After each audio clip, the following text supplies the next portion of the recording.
If you like the story, you can support the author on Patreon. Link is in the description. Chapter 221, This Alliance. Should we still form it? Land of Rain. Damn it. Tsunade angrily grabbed Jiraiya by the collar, punching him repeatedly in the face as she shouted, "Why didn't you stop him? Why didn't you protect him? Why did you let him come to the battlefield? Nawaki. He was just a child. As for Jiraiya, I'm sorry." His face, swollen like a pig's, was barely recognizable. But seeing Tsunade in this state of rage, he knew better than to fight back. After all, with his skills as the Toad Sage, who could actually beat him? He could teach her a lesson in minutes. But... Tsunade, that's enough. Stop this. A gentle purple-haired man beside her hugged her from behind and softly said, "Jiraiya didn't mean for this to happen." Crack. The sound of a breaking heart. Jiraiya clutched his chest, feeling that the pain inside was worse than the injuries on his face. Dan Tsunade casually dropped Jiraiya and turned to embrace Dan, sobbing. "My clan, my little brother. They're all gone. They're all gone. Don't cry." Dan stroked Tsunade's golden hair, comforting her. "I'm sure they're happy in the Pure Land. And you still have me. I'll always be with you." Thud. Seeing this scene, Jiraiya collapsed onto the ground, tears streaming uncontrollably from his swollen eyes. Why did he have to witness this? Hadn't he just spent a few months with the Toads? How did his childhood friend end up as someone else's girlfriend the moment he returned? What was the point of having these Toads? "Jiraiya, are you all right?" Dan walked over and reached out to Jiraiya, but the sight of his face startled him. You're crying." Tsunade didn't mean it. "Here, let me get you some medicine." No need, no need." Jiraiya wiped his tears and stood up, forcing a cheerful grin. These little injuries are nothing to the great Toad Sage. Except for the pain in his heart. Dan stared at Jiraiya's pig-like face, still wet with tears. No matter how he looked at it, it had to hurt. But... Bam! Tsunade punched Jiraiya in the face again and growled, "Orochimaru." Seeing Tsunade like this, Dan decided to hold off on giving Jiraiya medicine. Otherwise, it'd just be a waste. Better to let Tsunade vent first. He's inside. Jiraiya winced in pain. Why did she keep punching his face? Couldn't she hit his body instead? He didn't even know if his handsome face was ruined. Would any girls still like him now? "Orochimaru, he..." Jiraiya pointed behind him, hesitating before sighing.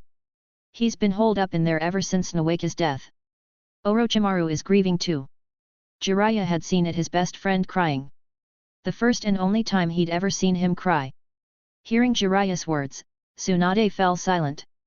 Then, she snarled, "It's all your fault. All of you." Tears flowed again. The Senju clan, Nawaki. Why did it have to be like this? Why? She wondered how Mito was holding up. "Want to punch me a few more times?" Jiraiya stood up and grinned, shoving his face toward Tsunade. "A few more hits might make you feel better. Get lost." Tsunade shoved Jiraiya away coldly. "Just get out." She knew Jiraiya was hurting too, but to comfort the three of them, he always had to be such an idiot. All right. Jiraiya took a few steps back, still smiling. "I'll leave. As for Orochimaru, you..." Before he could finish. "Get out!" Tsunade roared. Going, I'm gone." Jiraiya quickly ducked out of the tent. Watching Jiraiya's retreating figure, Dan smiled gently. Jiraiya really is a good person. He's always been an idiot. Tsunade turned away, staring into the tent's interior. Though she was still furious and heartbroken, right now. As Nawaki's teacher, Orochimaru must be suffering even more. After a moment's hesitation, she decided to go in. Thanks to Jiraiya's foolish antics, especially those punches, she felt a little better. This was a shinobi's fate, after all. She'd known that since becoming a ninja. But why did the entire Senju clan have to die? Just as Tsunade stepped inside. "Tsunade." Orochimaru walked out, his expression blank as he looked at her. "If you want to hit me, go ahead. Don't blame Jiraiya. It's my fault. If not for him, Nawaka might have stayed by their side. None of this would have happened. Tsunade raised her fist, then turned and clung to Dan, weeping. Jiraiya-sensei. Minato watched Jiraiya's back, noticing the way he wiped his tears. He knew his teacher was grieving deeply. But to keep others from suffering with him, he wore that smile. Jiraiya-sensei was trying to comfort everyone in his own way. Oh, hey. Jiraiya turned and grinned at Minato, thinking his swollen face looked hilarious. Minato. Except his pig-like face made it impossible to tell. Who did this to you? Minato gasped. Jiraiya-sensei, He didn't even know how to respond. It was horrifying. If not for the clothes and voice, he wouldn't have recognized Jiraiya-sensei. I did it to myself. Jiraiya chuckled. Felt like changing my look, so I took matters into my own hands. Then he patted Minato's shoulder and walked away. As a teacher, he didn't want Minato to see him like this. Jiraiya-sensei is amazing. Minato watched Jiraiya's retreating figure, sighing. He must be in so much pain. Otherwise, why would he punch himself? How many of these weapons does your Akatsuki have? Noki frowned at the masked man before him. How soon can you deliver them? As many as you need. Kakuzu replied flatly. Delivery within 7 days. Kakuzu still didn't understand. He'd just been wandering the land of rain when suddenly the newly formed alliance had already started fighting? What if we hire Akatsuki? Noki narrowed his eyes. Name your price. IWA can afford it. Sorry, Akatsuki doesn't take sides in wars. Kakuzu said coolly. We're a peacekeeping organization. Peacekeeping, my ass. You sell weapons and talk about peace? But hearing they wouldn't join the war, Noki felt slightly relieved. After all, the Rinnegan and someone who'd fought the god of shinobi. If they appeared on the battlefield, who knew what chaos would follow? And he still didn't get why the Eastern commander had suddenly lost his mind. Attacking Konoha out of nowhere. Didn't he know they were still allies? Now, Iwa's reputation was ruined. In that case, deliver the weapons as soon as possible. Noki said. Time is of the essence. Konoha had already declared war on IWA. So, IWA had to prepare. What's done was done. That was the Senju's bloodline. What if they awakened would release? IWA feared no war. Now, let Konoha witness their will of stone. Unyielding, immovable. The will of stone passed down by the first Tsuchikage. Chapter 222. January, Year 32 of Konoha. The alliance between Konoha and Iwagakure was officially broken. At the end of the same month, Tsunagakure declared war on Konoha. I disagree. Cho stood up angrily and said, we are currently allies with Konoha. There is no need to go to war with them. The villagers are living in hardship now, and on top of that, the weapons. They had spent so much money. If we fight a war on two fronts, the village's situation will only get worse. However, Advisor Cho, this war is inevitable. The Kazekage looked at Cho and said calmly, it is precisely because we purchased so many weapons that I decided to declare war on Konoha. Once we win, everything will be regained. But Konoha is too strong. Cho slammed the table, took a deep breath, and said seriously, Tsunagakure is no match for them, especially since we are initiating a war against our ally. If this continues, Tsunagakure's reputation will be ruined. This is treachery. Humph. The Kazekage sneered disdainfully. Between villages, there is only the relationship of interests. If war can bring benefits to Tsunagakure, then why not start it? Besides, how can ninja affairs be called treachery? I see no benefits for the village in this, Lord Kazekage. Cho sighed inwardly and said helplessly, all I see are losses and deaths. With that, she stormed out of the room. She knew. This third Kazekage had gone mad. Those weapons had made him lose sight of reality. Tsunagakure could never rely on those weapons to fight Konoha. Had he not considered? Konoha was far richer than Tsunagakure. Wouldn't they buy weapons too? Sister. Ebez, his head wrapped in bandages, chased after her and said, seeing Chiyo's anger, no matter what, he is the Kazekage now. You should be more careful with your words. Sorry, I understand. Cho sighed and said helplessly, but declaring war on Konoha. Sigh. I don't see it ending well. If the Kazekage has made this decision, he must have his reasons. Sister, you should go back and check on Sasori. Ebis comforted her. Sasori has been learning puppet techniques lately. He is the future of the village. As for other matters, we don't need to interfere. Sasori. Hearing her grandson's name, Chiyo's face softened into a smile. He is indeed very clever. According to Cho, Sasori can already assemble simple puppets now. Stubborn. The Kazekage snorted coldly as he watched Cho leave. It is precisely because Konoha is too strong that I declared war. Otherwise, how will Tsunagaku ever catch up to them? No money, no land, what else could they rely on? And she didn't even knock before barging into the Kazekage's office. She clearly had no respect for his authority. Her son was already hopeless. Yet she still acted so arrogantly. Humph. The Kazekage curled his lips into a cold smile as he looked at the list of Sunanin on his desk and muttered, I heard Chiyo's son is also on the battlefield. In that case, he would assign him to the front lines against Konoha. Since you're so unwilling to fight Konoha, then let your son go instead. Land of Rain. Hanzo of the Salamander had something to say but didn't know if he should say it. This alliance of the three great villages had already collapsed, yet they still wanted to fight Omegakure? Were they looking down on him? This is utterly infuriating. Hanzo sighed helplessly and said, tell all Rainin to stay on high alert. The three great villages clearly have no intention of withdrawing their troops. It seemed they still wanted to destroy and carve up Omegakure. But this suited him just fine. Now that the three great villages had spread their forces thin, Omegakure could rely on that massive stockpile of weapons to secure victory. So, no matter what, Omegakure must win. Hanzo stood up and said to the Rainin before him. Only then will the Land of Rain have a future. The sixth great nation, the sixth great village. He, Hanzo of the Salamander, was the one who would bring hope to the Land of Rain. Kumegakure. So, Akumonin asked, are we withdrawing or not? Originally, they hadn't planned to join the chaos in the Land of Rain. The battlefield was too far away, and with Konoha already suffering heavy losses, there was no need to pressure them further. But now, plans couldn't keep up with changes.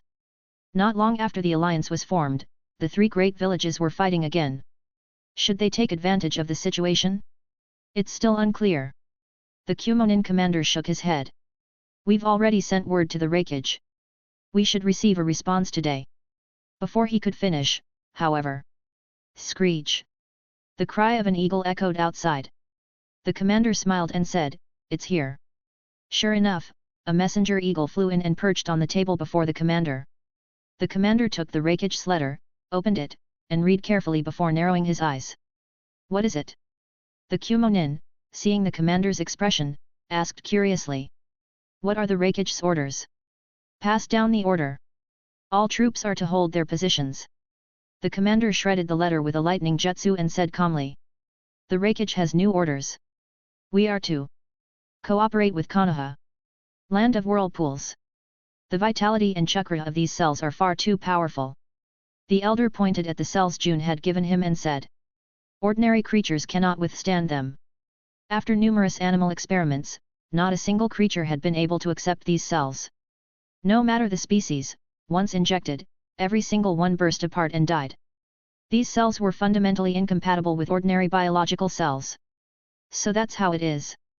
Jun nodded and murmured. Only the bloodline of the Uchiha clan can withstand Hashirama's cells. The long-standing feud between the Senju and Uchiha clans had seeped into their very blood. No wonder Uchiha Shin could inherit the Uchiha name. Not only could he transplant Sharingan, but he could also inject Hashirama's cells. It seemed he would need to study the blood of other Senju and Uchiha members to see if there were any discoveries. It's time to conduct a full physical examination for all public officials in the Land of Whirlpools. Jun narrowed his eyes, a faint smile curling his lips as he muttered. And test their blood while we're at it. Moreover, we've discovered a special substance in these cells. The elder stared at the cells before him with fascination, as if gazing upon a treasure. It's different from ordinary chakra. And it doesn't resemble wood-release chakra either. Hearing the elder's words, Jun froze, then frowned.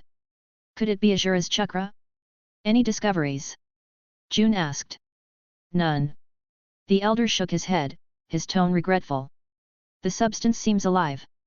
For now, we are completely powerless against it. Never mind, let's not dwell on this. The elder snapped out of his regret and smiled slightly.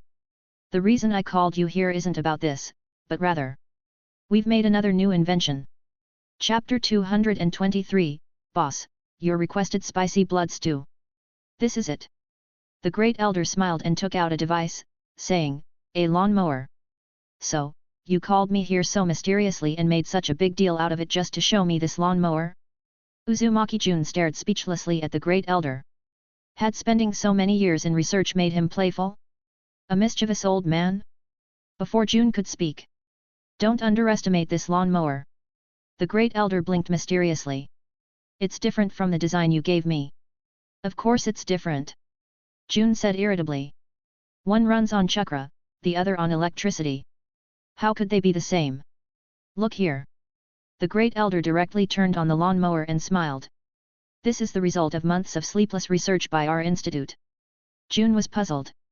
The great elder never exaggerated. Could there really be something special about it? He crouched down. This. Jun pointed at the cutting blade below in disbelief. You succeeded. Yes. Seeing Jun's shocked expression, the great elder nodded with satisfaction. After all this time, chakra compression. Finally, we succeeded. Uzushiagaku. Police station. Fugaku, it's time to get off work. Sosuke patted Uchiha Fugaku, who was still intently staring at the monitor with his Sharingan activated. Though your dedication is admirable. I heard you've been working late these past few days and coming in early in the morning. That's really taxing on your mind. It's fine. Fugaku shook his head faintly. I'm not tired. Because of what happened in Konoha, he couldn't sleep at night. His mind would spiral into thoughts of revenge the moment he relaxed. Only by focusing on work here could he calm his mind. Especially when people sincerely thanked him. For some reason, it always eased his restless heart. Let's go. Sosuke pulled Fugaku up with a smile. It's already so late. Time to clock out. You can't hog the Officer of the Year title forever, leave some room for others. Then, he turned and shouted, someone, take over Fugaku's post. Come with me to the commercial street to try some good food. It'll help you relax. Helpless, Fugaku let himself be dragged out by Sosuke. Though he could easily resist, Sosuke was nowhere near as strong as him. This feeling wasn't bad. In Konoha, no one had ever treated him like this. Everyone there feared the Uchiha. Alright, I'll walk by myself. Fugaku sighed. No need to pull me. Over this time, the Uchiha clan had fully integrated into Uzushiagaku. Even the kids had adapted to school life. According to Mikoto, a teacher very familiar with Uchiha training methods would start teaching them next semester. He was said to be extremely strict, so Fugaku expected many more parent-teacher meetings in the future. Since it was vacation now, he hadn't been to the school lately. And because the Uchiha were living so well in Uzushiagaku, free of burdens, he felt an urge to take revenge on Konoha. Haha. Sosuke let go of Fugaku and patted his shoulder. Sorry. It's fine. Fugaku adjusted his uniform and said calmly, let's go. Is the production cost high? Jun rubbed his chin as he examined the lawnmower. Can chakra weapons be made too? If they could, why make a lawnmower? A lightsaber would be much cooler. Here. The great elder pulled out a hilt from behind and pressed the bottom. The weapon is also a success. It was inspired by the jutsu you developed, the Raise Nan. By compressing chakra in a special way. At first, the imbalance in compression caused explosions, but we found a solution later. The great elder swung a blue lightsaber and smiled. And succeeded. Machines are more precise than us. Once the method is set, errors are almost impossible. The cost is just a bit high, about 10 times that of the gloves. The amount of gold dust needed is too much. Is this wind release? Jun frowned at the lightsaber. What about other elements? Basically, all of them work. The great elder turned off the lightsaber. They just consume a lot of chakra. A lot. Jun fell into deep thought. Seems these can't be sold like the previous scientific ninja tools. So, make 10 of each element, but each with a different design. Jun narrowed his eyes. These scientific blades will be high-end products. Give them grand, imposing names and have Zetsu spread rumors across the ninja world. Legendary blades have appeared, only worthy of the strongest. That way. In the black market, a single blade could sell for billions, right? Kakuzu. Jun sighed. There's a huge deal waiting. Why aren't you back yet? Achoo, achoo. Kakuzu rubbed his nose and muttered, a cold. Then, he looked at the Konohanin before him. What does your commander want with me? The airship had already been delivered to Konoha. Was there a problem? But the deal was done. Kakuzu would never refund the money. Sorry. The Akatsuki doesn't support 7-day no-reason returns. Just as Kakuzu thought Konoha was here for a refund and prepared to sneak away. Akatsuki. A low voice spoke. Konoha means no harm. We just want to purchase a batch of weapons from you. Orochimaru stepped forward, licking his lips. I believe you'd be happy to oblige. A business deal? Kakuzu's eyes lit up. He nodded with a smile. Happy to, happy to. Of course, happy to. How many does Konoha need? This is the new spicy blood stew style ramen. Sosuke pushed the bowl handed by the owner toward Fugaku. Try it. The flavor is great. Fugaku looked at the ramen pushed toward him, stunned for a moment, then said faintly, thanks. It seemed no one had ever treated him to ramen before. A strange feeling rose in his heart. He picked up the chopsticks and took a bite. Suddenly, his eyes brightened. The taste was really good. Good, right? Sosuke took his own bowl and smiled. If you're feeling down, eat something. It'll lift your mood. Uzushiagakuer has plenty of delicious food, all unique to the ninja world. But Fugaku didn't respond. He didn't know what to say. He couldn't let go. Sosuke didn't mind. He knew the suffering the Uchiha had endured was no less than the Shinoic clan's, perhaps even worse. So after saying what he wanted, he lowered his head and ate. As a colleague, aside from offering comfort, there was little else he could do. Just then. Boss, the new spicy blood stew is here. Chapter 224, What to do when you catch your boss doing a side job. Waiting online. Land of Whirlpools. Today, the weather was clear and sunny. You too. Miroto Jamin propped his chin on his hands, narrowing his eyes as he stared at the two people before him. He spoke calmly, last night. You saw everything, didn't you? He had deliberately chosen such a late time to deliver goods to avoid running into people redeeming their purchases, yet. Even at that hour, why were you two still outside? And of all people, it had to be two individuals with special ocular abilities. His transformation jutsu was completely useless against them. Really? Couldn't you just go home early after work? Why eat noodles? Didn't you have work the next day? I didn't see anything, Sosuke said, his eyes darting around nervously. It was too late last night, and the lighting was bad. It was too dark to see anything clearly. His mind was in turmoil. Wasn't it just a simple matter of treating Uchiha Fugaku to a bowl of noodles? How did he end up witnessing his superior running a side business? He was panicking inside. And his clan leader was actually selling pork blood stew. It seems the clan leader was forced by debt collectors into a corner. Besides, we were busy eating noodles the whole time.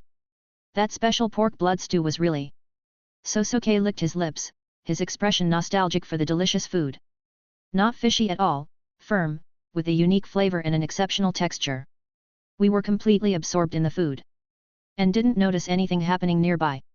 Hearing Sosuke's words, Miroto Jamin nodded in satisfaction and smiled. You may go back to work now. As expected of an outstanding member of the Shinoic clan. I'm very pleased. As for Uchiha Fugaku. Miroto Jamin turned his head to look at Uchiha Fugaku, who was still staring intently at him, and suddenly felt a headache coming on. These Uchiha people were all so stubborn. What should he do now? He had finally found this job suitable for the Shinoic clan. The funds and raw materials were all prepared. All that was left was to sell the goods, make a profit, repay the debt to the Black Mask, and ascend to the pinnacle of life, becoming a wealthy man in the land of whirlpools. Then he could use the money to crush the Kamaizuru clan. But now, fate had played a cruel joke on him. You should know, Uchiha Fugaku said expressionlessly, staring at Miroto Jaemon. The land of whirlpools explicitly prohibits all public officials from engaging in business or any form of side jobs. As the bureau chief, this is a deliberate violation of the law. He knew it would come to this. Miroto Jaemon sighed inwardly but maintained a smile on his face. The one doing business is the pork blood stew expert master blood stew, not me, Miroto Jaemon. He looks nothing like me. But that's just a transformation jutsu, Uchiha Fugaku frowned at Miroto Jaemon. This still violates the laws of the land of whirlpools. No one knows, Miroto Jaemon said helplessly. No one knows that person is me, and I haven't abused my authority. He just wanted to earn some extra pocket money. Was that so difficult? Uchiha Fugaku fell silent for a moment before asking, is the Shinoik clan short on money? Yes. Miroto Jaemon said irritably. There's this Black Mask guy who keeps coming to collect debts. I had no choice. Not everyone could bring a fortune with them when fleeing to the land of whirlpools. For example, the Shinoik clan. They had no money to bring in the first place. In that case, Uchiha Fugaku frowned. He naturally knew who Miroto Jaemon was referring to as the Black Mask. When the Uchiha clan first arrived in the land of whirlpools, that guy had come asking if they wanted a loan. But when they refused, he had angrily slammed the door and left. What a strange person. The Uchiha clan can lend money to the Shinoik clan, Uchiha Fugaku said expressionlessly. No interest. Really? Miroto Jaemon's eyes lit up instantly at Uchiha Fugaku's words. He smiled and said, as expected of a genius of the Uchiha clan who awakened the Mangeki at such a young age. I've always had high hopes for you. Come, don't stand on ceremony. Sit here. Nephew, sit here. This. Miroto Jaemon looked at Uchiha Fugaku sheepishly. How much can the Uchiha clan lend? As for the chief of the Whirlpool's Public Security Bureau selling pork blood stew, Uzumaki Jun had known about it for a while. Although the land of whirlpools explicitly prohibited public officials from engaging in business, their family members could. So, as long as Miroto Jaemon wasn't using the nation's name for his business, Jun didn't care and had no intention of interfering. Little did he know. Those who took rules seriously had misunderstood. This was also due to the lack of well-established laws. But now, he had other matters to attend to. For this batch of blades, we must target the high-end market. Uzumaki Jun summoned 2 scientifically crafted ninja swords he had made overnight. So, we must sell them in batches. You're familiar with the black markets across the shinobi world. Later, you'll need to deliver them there for sale. Looking at Kakuzu, who was drooling and caressing the sword hilts, Jun said impatiently, there are plenty in the country. If you want one, you can ask the elder for a custom order later. That undisguised greed was really disgusting. Kakuzu wiped his drool and said calmly, I'm not caressing the swords. I'm caressing money. It was better to focus on making money. As for the ninja swords, with his strength, which was on par with the god of shinobi, did he even need them? But he wondered how much these could sell for. Leave them with you for now, Uzumaki Jun shook his head helplessly. After some time, when the hype builds, we'll sell them. He had come here today mainly to find Zetsu and incidentally deliver the swords to Kakuzu. Zetsu hadn't returned to the land of whirlpools for a while. What an irresponsible comrade. Giving up after just a little setback, how could he become an outstanding revolutionary pioneer like this? So, this attitude was unacceptable. Uzumaki Jun decided to harshly criticize him, make him reflect deeply, and help him reform, recognize his mistakes, and continue to shine for the organization, no, the nation. Achoo, achoo. White Zetsu sneezed, rubbed his nose, and muttered, can I even catch a cold? Idiot, Black Zetsu said disdainfully to White Zetsu. Tools don't catch colds. Even if you're White Zetsu's original body, you can't catch a cold. But why did he feel uneasy? Was something about to happen again? And this feeling was so familiar, as if... Suddenly, White Zetsu looked at Black Zetsu with a strange expression and said helplessly, I know what that sneeze was about now. Just received a message from a nearby clone. That red-haired kid has arrived in the Land of Rain. You mean? Black Zetsu's eyelids twitched as he asked cautiously. He came looking for us? White Zetsu spread his hands. I don't know the details. The clone didn't dare get too close, afraid of being discovered. Black Zetsu fell silent for a moment before finally saying. How about? We just run away. It's not that we're afraid of that kid. It's just that we have things to do later. We're very busy. We can just leave a White Zetsu clone at the warehouse. He probably just came to collect the steel. So. It has nothing to do with us. Hearing Black Zetsu's words, White Zetsu froze for a second before nodding solemnly. You're right. We have things to do. We know nothing about that kid coming here. As he spoke, he merged with Black Zetsu. We know absolutely nothing. So. Let's get busy. Chapter 225, I heard your antique forgery skills are indistinguishable from the real thing? Where is Zetsu? Uzumaki Jun arrived at the designated warehouse in the Land of Rain, looking at the piles of specially treated steel stacked together, and asked White Zetsu. I need to discuss something with him. The main body and Black Zetsu have been very busy lately, the White Zetsu clone replied respectfully. If Lord Jun has any matters, you can tell me, and the main body will be informed. Is that so?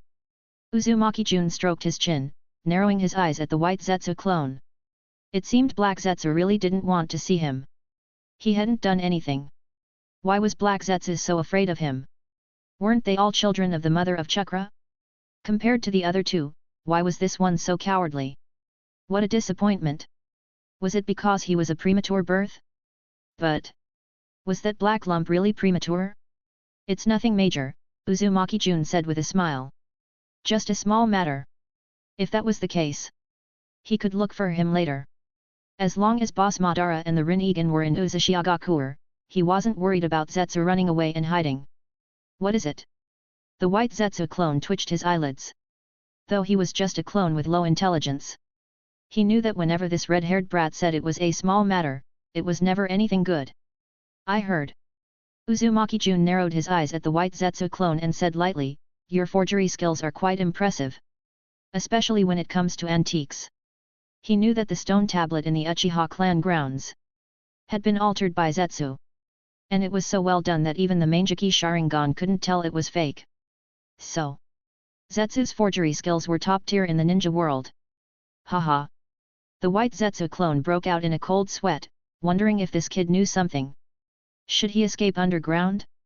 He cautiously looked at Uzumaki Jun and asked, where did you hear that, Lord Jun? Toby told me, Uzumaki Jun replied with a smile. What's wrong? Is the warehouse a bit hot? You're sweating. It's nothing, nothing. The White Zetsu clone chuckled. Just a bit of acclimation issues. How could it be hot in the middle of winter? So it was that idiot Toby who blabbed. It seemed this kid still didn't know their true goals. He inwardly sighed in relief. Next time, he'd have to tell the main body to make sure Toby kept his mouth shut. Then. The White Zetsu clone asked respectfully, what does Lord Jun need us to make? Right now, he just needed to get this kid out of the way as quickly as possible. A stone tablet, Uzumaki Jun said, narrowing his eyes with a smile. I heard you're experts at forging antique stone tablets. Just average, just average. The White Zetsu clone wiped his sweat and laughed awkwardly. Just scraping by. That damn Toby really couldn't keep anything to himself. Next time, he'd make sure the main body beat him up properly. Don't be nervous, Uzumaki Jun said with a smile. What I want is just a simple antique. Here, give this to Zetsu. I've written the requirements and backstory inside. Just follow this to make it. For you guys. It should be a piece of cake. Understood, Lord Jun. The White Zetsu clone took the notebook handed to him and bowed. I'll inform the main body. Keep up the good work. Uzumaki Jun patted the White Zetsu clone's shoulder. Forgery is a promising craft. It was just a shame he didn't get to see Zetsu this time. Then. He bundled up the steel, stored it in his system, and activated the Flying Thunder God technique. With this much iron, it seemed he could finish producing the weapons for the other villages and deliver them. Konoha. Don't be sad, Jiraiya said, patting Tsunadi's back gently. I'm sure they wouldn't want to see you like this in the Pure Land. But why? Tsunade stared at the gravestone in front of her. This area was where the Senju clan was buried. These past few days, they had brought all the Senju clan's bodies back to Konoha. Though the old man had posthumously declared the Senju clan heroes of Konoha, those who had died were truly gone. Why did Nawaki have to? Tsunade murmured tearfully. He was just a child. Why was this world so cruel, taking even children? And then, thud. Jiraiya hugged Tsunade from behind and said gently, "This world needs change. The ninja world is sick. If we don't reform it, then things like this will never stop." Tsunade. Jiraiya looked at her tenderly. "Will you help me? Let's change this world together." Hearing his words, Tsunade's restless heart slowly calmed. Then, she turned around and gazed at him quietly. "Okay." Tsunade smiled through her tears. "I'll help you." "You?" Seeing her agreement, Jiraiya smiled. "Thank you, Tsunade. I will become Hokage. I believe in you." Tsunade reached for the crystal necklace around her neck, her eyes filled with nostalgia. Then, with a sigh, she carefully placed it around his neck under his puzzled gaze. "This was left to me by my grandfather. Since you want to become Hokage, today, I'll give it to you. I know you can do it." "Jiraiya-sensei, what's wrong with you today?" Minato asked, looking at his teacher in confusion. "You don't seem like yourself." "Wahaha." Jiraiya snapped out of his thoughts and laughed exaggeratedly. The great Toad Sage could never be out of sorts. But he really wasn't feeling well. For some reason, his heart ached. "Are you still upset about Nawaki?" Minato asked. It had been days. It seemed Jiraiya still couldn't get over what happened to Nawaki. "Minato." Suddenly, Jiraiya looked at Minato seriously. "You already know what happened to Nawaki. Being a ninja is that cruel. No one cares who you are or how old you are. You never know when you'll die. Today. Or tomorrow." Jiraiya spoke solemnly. "As your teacher, I'm asking you one more time. Do you still want to be a ninja? Do you still want to be a ninja?" Minato fell silent for a moment before breaking into a bright, sun-like smile. "Of course. I won't give up. My dream is to become Hokage. If I quit now, then what's the point of my dream?" Hearing this, Jiraiya smiled and ruffled Minato's hair. "You'll definitely achieve your dream." His eyes held a glimmer of approval as he looked at the golden hair. Like the sun itself, bringing a sliver of light to this dark ninja world. Chapter 226, The Legend Passed Down for 1,000 Years. Konoha Year 33, February. An earthquake suddenly occurred in a village within the Land of Fire. Fortunately, the intensity was not strong, so it did not cause significant damage. One day after the earthquake ended, flames burst out from a huge fissure, burning for 3 days and 3 nights. Only after the flames extinguished did the villagers dare to approach. A villager discovered a stone tablet at the center of the ruins. The tablet was 3 shaku wide and 7 shaku tall, entirely crimson, as if wrapped in flames. Touching it gave a burning sensation. Just as everyone, filled with curiosity, was about to go see what was happening, they realized ordinary people could not approach it. If they recklessly tried to read the tablet's contents, they would feel dizzy and eventually faint. Witnessing this, the villagers grew terrified and immediately reported it to the daimyo of the Land of Fire, requesting an investigation. Upon hearing this, the daimyo also became curious and sent ninjas from the country to investigate. In the end, it was discovered that only ninjas with strong genjutsu resistance could approach the tablet. When one ninja read the tablet's contents, his eyes widened in shock. He immediately ordered the other ninjas to surround the tablet and seal off the information. However, the news still leaked out. According to the account of the witnessing ninja, the tablet recorded a story from 1,000 years ago about a common samurai from the Land of Fire who fell in love with the princess of the Land of Fire. A common samurai loved the princess of the Land of Fire, but due to his low status and reputation, he was not recognized by the daimyo. To preserve the royal family's honor, the daimyo forbade the princess and the samurai from meeting. At the same time, he ordered the samurai's execution and arranged for the princess to marry the eldest prince of the Land of Water, a man with unparalleled ninjutsu abilities and an extremely cold personality. The prince wielded the national treasure of the land of water, Frostmourne. Legend had it that anyone who could awaken the sword's spirit and gain its recognition would obtain unimaginable power. Based on the description, it was said that the wielder could defeat 10 god of shinobi single-handedly. When the samurai heard that the princess was to marry the prince of the land of water, though heartbroken, he believed she would live a happier life with the prince. So, he spent his days fleeing and drowning his sorrows in alcohol, trying to forget his beloved. But the next year, he received news of the princess's tragic death. It was said she had suffered domestic abuse and died with her eyes wide open in resentment. Not long after, news of the princess's death spread, and a great war broke out between the land of fire and the land of water.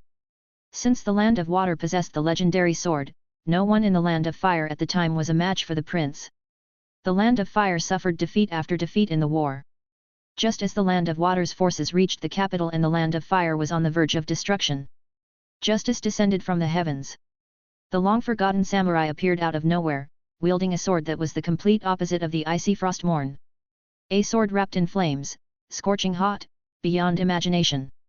After a fierce battle, the samurai used the flaming sword to defeat the prince of the land of water. Instantly, the despairing land of fire regained hope. The daimyo rallied his forces and counterattacked the land of water, saving the land of fire from annihilation. After this, no one ever saw the heroic samurai again, and the flaming sword also disappeared. Moreover, after the prince's death, the national treasure of the land of water was lost as well. To express gratitude to the samurai for saving the land of fire and to atone for separating the lovers, the daimyo erected a stone tablet in the samurai's birthplace for future generations to honor. Centuries later, it gradually became regarded as a legend. So, does our land of water really have such a national treasure? The daimyo of the land of water asked, looking at the report from his subordinates. With Frostmourne, one can defeat 10 god of shinobi. This story sounded a bit like a scam, didn't it? No, my lord, a retainer of the land of water shook his head. Only those recognized by the divine weapon can unlock its full power. So, the land of water really has it. The daimyo's eyes lit up. Where is it? Ah! The retainer was taken aback and shook his head. I do not know.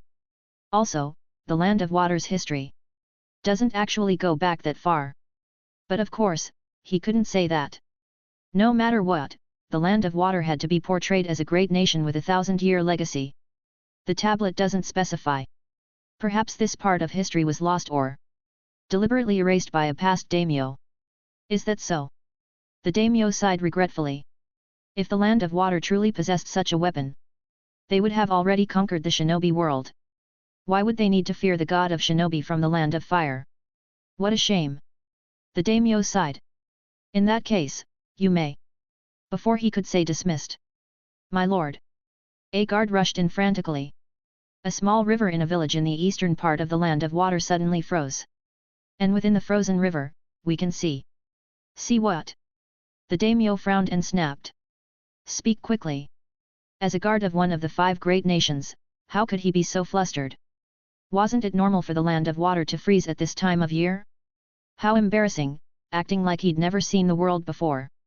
Hearing the daimyo's words, the guard took a deep breath to calm himself and said, a stone tablet made of ice suddenly appeared beneath the frozen river. Just like the flaming tablet that appeared in the land of fire. Black Zetsu, do we really have to do this? White Zetsu asked his other half. Must we always obey that brat's orders? I don't want to either, Black Zetsu narrowed his eyes. Lord Madara said that brat is already unmatched in the shinobi world. What could he do? He was desperate too. Being forced to fabricate things out of nowhere. He was, after all, the child and wool of the mother of chakra. This was so humiliating. Do you think that brat knows our true goal? White Zetsu frowned. Otherwise, why do I feel so uneasy every time I see him? It was like fear. As if everything had been seen through. Impossible, Black Zetsu shook his head. That brat is only in his teens. I altered the Uchiha stone tablet before he was even born. So, why do I feel this way too? There's absolutely no way, Black Zetsu gritted his teeth. It must be that idiot Tobi who told him. When we get back, we'll teach Tobi a lesson. But Tobi is in Uzushiagakuer. Are we going there? White Zetsu asked. That brat is in Uzushiagakuer too. Black Zetsu fell silent for a moment before sighing helplessly. Let's wait a few more years.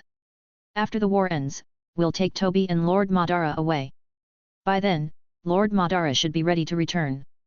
Once Lord Madara leaves, we'll stop paying attention to that brat. True. White Zetsu nodded. Let's wait until Lord Madara grows tired of the outside world. Especially now, with the war still ongoing and countless deaths, Lord Madara will only grow more determined to cast the infinite Tsukuyomi and bring true peace to the shinobi world. Then our plans will proceed much more smoothly. For now, let's just lay low. Chapter 227, Toby is a good kid. Hachu, Hachu. Uchiha Madara lay on the recliner, covered with a specially made blanket from the land of whirlpools, gazing at the gradually melting snow outside the window. He murmured, "Winter is passing." Yet. Toby yawned beside him and nodded. This winter was really cold. Even Lord Madara caught a cold. Toby shook his head regretfully. It seems Lord Madara is really getting old. Humph. Madara snorted. What's with this land of whirlpools, giving so many holidays? How can anyone become strong without diligent training? That Uzumaki Jun must be out of his mind. Yes, Lord Madara is right. Toby nodded. I heard school will start again in a few days. Then Lord Madara will have to return to the apartment. Has Lord Madara been acting strangely lately because he's old? I should just go along with his temper, or else he might start throwing fits. School is starting. Uchiha Madara stared at the snow outside, the corners of his lips curling slightly into a faint smile. He murmured, "Never thought I, Uchiha Madara, would become a teacher one day. I wonder how Hashirama would react if he saw this? He'd definitely be shocked." In a few days, Lord Madara will officially start teaching. Toby stroked his chin, frowning as if deep in thought. But with Lord Madara's temper, won't the kids cry in fear? Uchiha Madara turned his head and stared at Toby, almost activating his Rinnegan, just silently glaring. Oh. Toby quickly corrected himself. Lord Madara is so strong, of course the kids will love you. After all, Lord Madara once fought the god of shinobi to a draw, defeated the god of shinobi. Uchiha Madara nodded in satisfaction.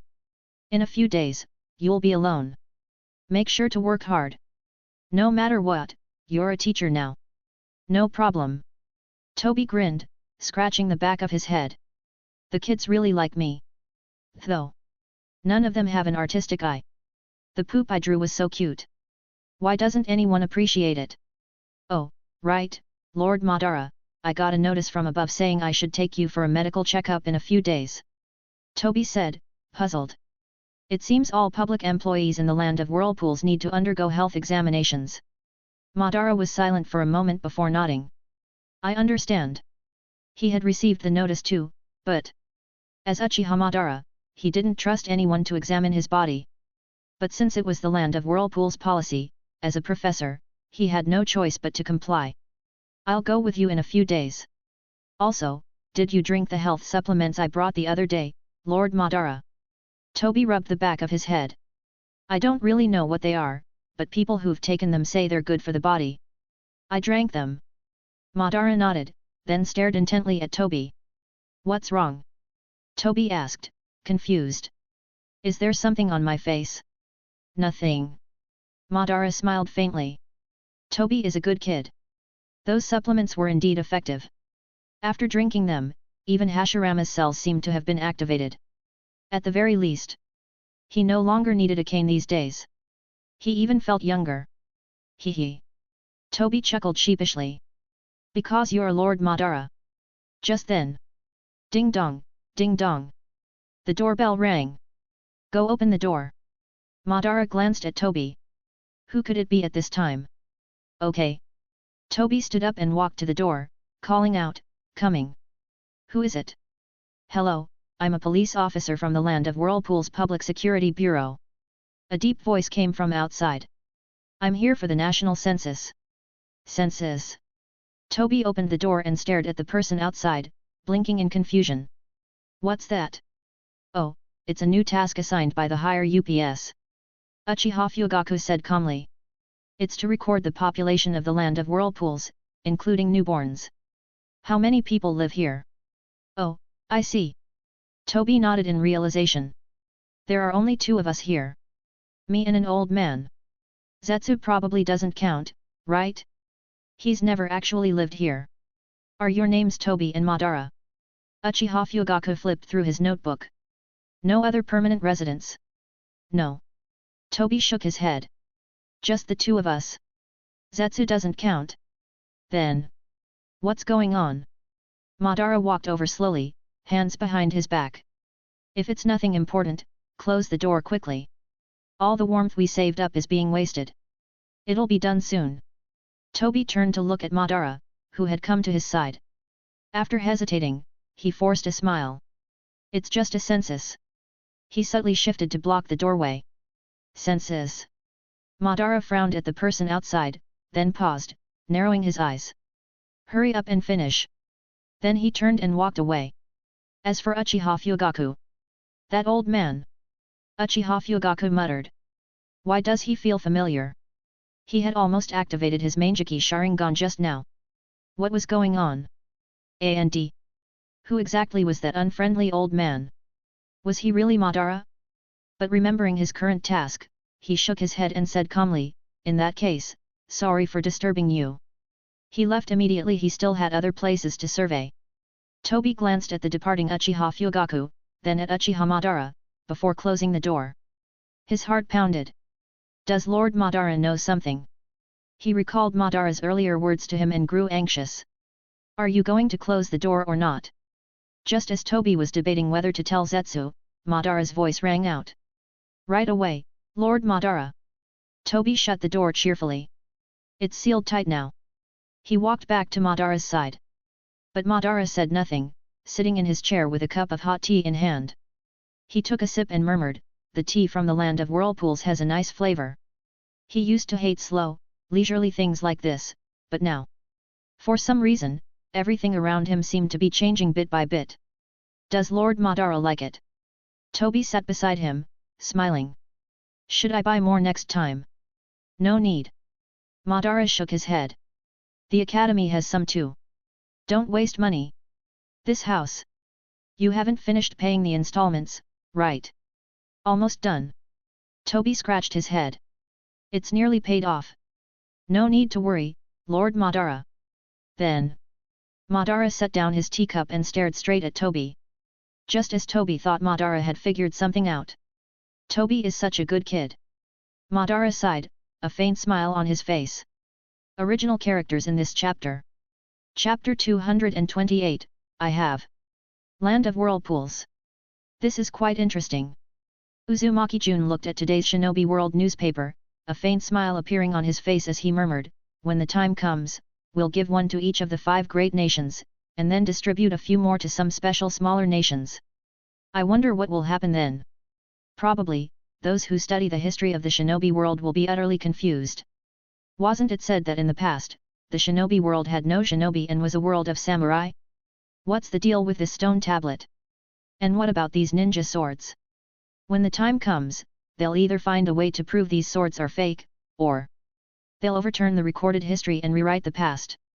But most likely, they'll choose the former partly because Zetsu's forgery skills are so advanced that even those with the Manjiki Sharingan can't detect it, let alone ordinary people. And another reason is, currently, very few in the shinobi world truly know what happened during that era 1,000 years ago. This is also Zetsu's fault.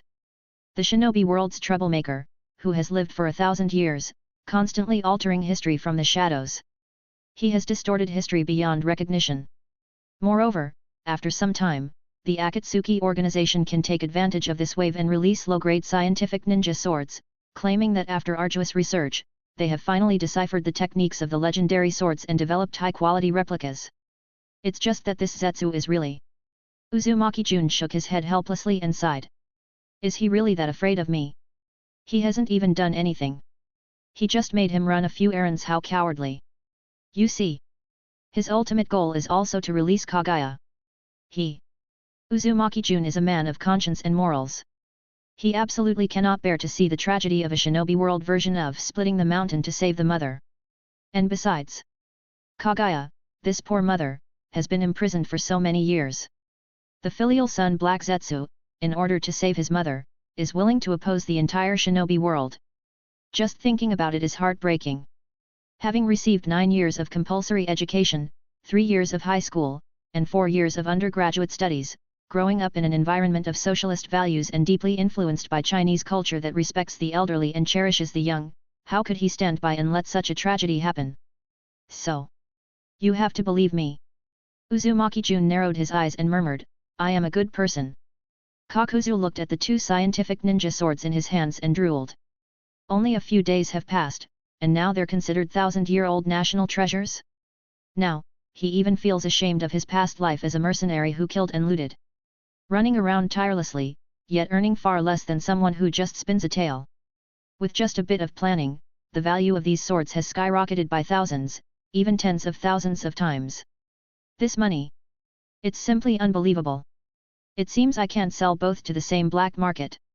I'll have to split them up.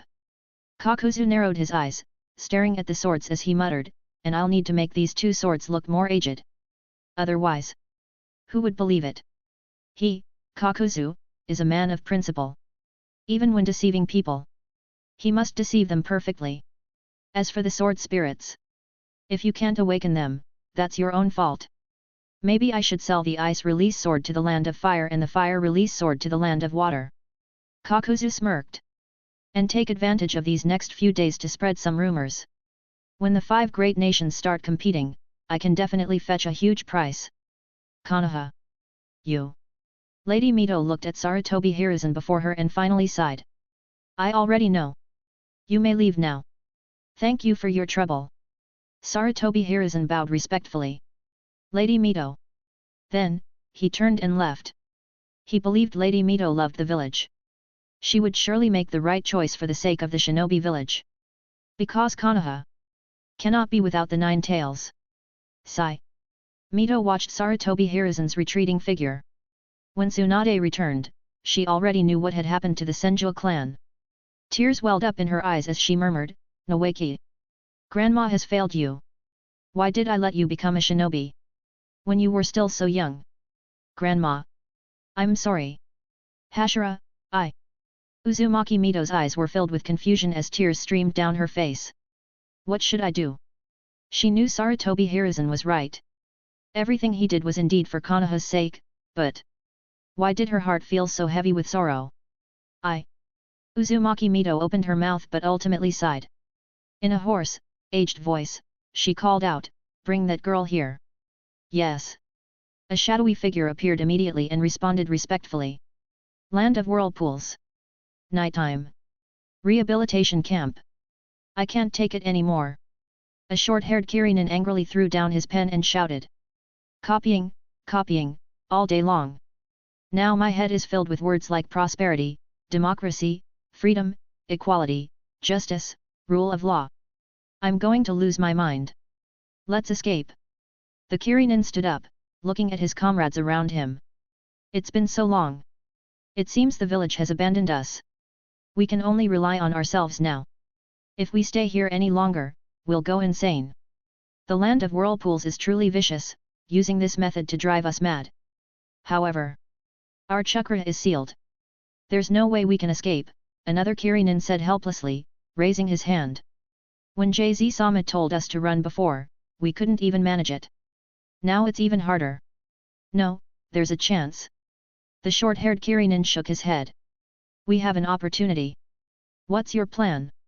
Pakun JZ and Hoshigaki Fugaki exchanged glances and asked. If anything goes wrong, all of us prisoners will die along with you. And besides, if there was a way, who the hell would want to stay here copying books? There's a way, the rehabilitation camp warden. The short-haired Kirinin narrowed his eyes. That disgrace of a shinobi, betraying his own village yet living so comfortably here. How unfair. But the short-haired Kirinin smirked coldly. He's still a prisoner. His chakra is sealed too. You mean? Pakun JZ frowned. Cooperate with the rehabilitation camp warden. This plan sounds pretty stupid. Even if his chakra is sealed, he's living a good life now with a wife, a daughter, a home, and a job. Why would he cooperate with them? But no. The short-haired Kirinin shook his head and sneered. I mean, when his wife brings their daughter to visit, we'll take them hostage and force the land of whirlpools to let us go. You think you can live so well as a traitor? Hat. Let's see what you do now. But... Pak Hun-jz hesitated. What if the land of whirlpools just kills the hostages and still refuses to let us go? No, they won't. The short-haired Kirinin shook his head and said mockingly, this is a country that prides itself on peace and democracy. If they act recklessly, their reputation will be ruined. Hearing the short-haired Kirinin's explanation, all the Kirinin present brightened up and nodded. This guy made sense. It seemed that after so many days of studying, he had gained some insight. They were all taught by the same teacher, why was he so much smarter? In that case... Pak Hun-jz narrowed his eyes, about to make a decision when... I need to use the bathroom. I'll be right back. Hoshigaki Fugyuki stood up and said. You guys keep talking. What's wrong with Fugyuki-sama? The Kirinin all looked at each other in confusion. Can't he hold it in at such a critical moment? As for Pak Hun-jz, this Hoshigaki Fugyuki. Pak Hun-jz narrowed his eyes, watching as Hoshigaki Fugyuki left. Then, he turned back to the Kirinin and said, never mind Hoshigaki Fugyuki. He'll probably be back soon. Let's focus on refining our plan now. Because we can't afford even the slightest mistake. Otherwise, the 7 ninja swordsmen of the mist will need replacements. Hoshigaki Fugyuki walked out of the rehabilitation camp dormitory and glanced back disdainfully, muttering, what a bunch of idiots. Here, they have food, shelter, and don't need to run around killing people. Why would they want to leave? Aside from having to attend classes. Hoshigaki Fugyuki thought it was pretty good. If he could. I wonder if I can live. Hoshigaki Fugyuki narrowed his eyes and murmured, a happy life like the rehabilitation camp warden. So. Your Maja's a him. Uzunin-sama, I have a secret to report. I have a secret to report. He shouted at the patrolling Uzunin ahead.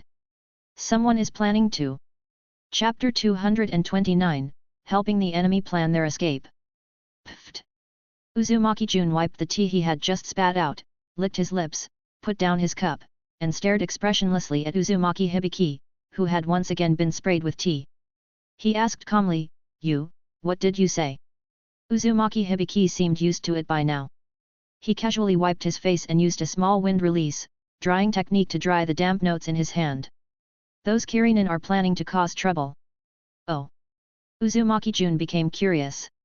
How do they plan to do that? Not only was their chakra sealed, but the entire country of Ozushio was also covered in surveillance. Where did they get the confidence to think they could escape? This was an inescapable net. Even if they only had to deal with Ozushio's shadow clone swarm tactics, it would be enough to give them a hard time. Yet they were still thinking about escaping? Was it because the teacher's lectures were too boring, or because they hadn't been given enough homework? They planned to take Ya's family hostage to force Ozushio to let them go, Uzumaki Hibiki said, adjusting his glasses with a hint of disdain. Should we arrest them now? These were a bunch of idiots, thinking they could take hostages in Ozushio. Didn't they know that Lord Jun knew space-time ninjutsu? They'd probably be dealt with before they could even draw their blades. Honestly, Lord Jun was too kind. He should have just eliminated them back then. Why wait until now? How did you find out? Uzumaki Jun stroked his chin, looking at Uzumaki Hibiki curiously. If I remember correctly, the surveillance doesn't have audio capabilities yet. The telescope technique was only good for spying, and even then, it couldn't pick up sound. Besides, they hadn't installed surveillance in the Kirinin's dormitory because it wasn't necessary. Shinobi without chakra were basically sitting ducks. There was no need to waste chakra crystals on them. A Kirinin secretly reported it to the patrolling officers at the labor camp last night, Uzumaki Hibiki said. Since it was late, the clan had told us not to act rashly and to ask you what to do. A Kirinin secretly reported it. Uzumaki Jun was stunned. What can I do? For something like this, we should just round them all up and assign them 24/7 exams for a week. Tests on Uzushio's constitution and moral education. Fail, and they'd have to copy the test 100 times. By then, they probably wouldn't have the energy to think about anything else. Uzumaki Hibiki ignored Lord Jun's nonsense. Should we send Shinobi to arrest them now? No, wait. Uzumaki Jun suddenly had a brilliant idea and narrowed his eyes. Who was the one who reported it? A Jainin with no sense of shinobi ethics, how disgraceful. Had he been moved by Uzushio's education, repented, and decided to contribute to Uzushio's development? One of the 7 ninja swordsmen, the wielder of same hata Hoshigaki Fugyuki, Uzumaki Hibiki said. No wonder. It was this traitor. Uzumaki Jun was speechless. If he hadn't interfered, this guy would have been selling secrets to enemy nations in a few years before getting beaten to death by Kisame. He had thought it was someone who had been enlightened by Uzushio's ideology. But no. It was Hoshigaki Fugyuki. Uzumaki Jun smirked coldly and said to Uzumaki Hibiki, "Don't arrest them yet. I just had an idea." Why had he kept you back then? Wasn't it so that defectors from other villages would know there was a country that might take them in? After all, a lot of shinobi in the world were quite talented. It would be a shame to just kill them off. They should be re-educated with Uzushio's ideology so they could contribute to the world. So, letting them die without squeezing out every last bit of their value would be a waste. But now, it's time to spread Uzushio's reputation for mercy, Uzumaki Jun muttered, narrowing his eyes. As for what would happen to Kirigakuer? A bunch of poor people, no need to care about them. Right now, 2 of their swords were in Uzushio, one in the research lab, being studied to see if they could breed more same hata, and the other in the slaughterhouse. A village that couldn't even scrape together a few billion had nothing to fear. Let Hoshigaki Fugyuki stay undercover, Uzumaki Jun said with a smile. Make sure he doesn't get caught. Otherwise, if he got beaten to death, Uzushio couldn't be blamed. Lord Jun, are you planning to? Uzumaki Hibiki looked at Uzumaki Jun in confusion. Uzushio can't take in a traitor like this. It could cause problems. Hoshigaki Fugyuki wasn't like Yuri. No matter what, he was a high-ranking member of Kirigakuer, one of the 7 ninja swordsmen. If word got out that he had betrayed Kirigakuer for Uzushio, Kirigakuer wouldn't let it slide. And it would damage Uzushio's reputation. After all, recruiting defectors from other villages was a big taboo. Do you think, with all the bloodline limits Uzushio has collected over the years, we can still avoid suspicion? Uzumaki Jun looked at Uzumaki Hibiki. It's only because most eyes are on Omegakure right now that no one has noticed anything unusual about Uzushio. Once the war ends and the world returns to peace, once nations start interacting again, Uzushio's secrets will eventually be exposed. After all, isolationism wasn't sustainable. But Hoshigaki Fugyuki is still different from those clans, Uzumaki Hibiki shook his head. He would never truly submit to Uzushio. It's fine. We'll just treat him like a pig, Uzumaki Jun waved his hand. He was just keeping him around as a figurehead. As for letting him remain a shinobi? Sorry. Uzushio only had the military. Then, he stopped paying attention to Uzumaki Hibiki. He knew what Uzumaki Hibiki was thinking. Most people in Uzushio felt the same way.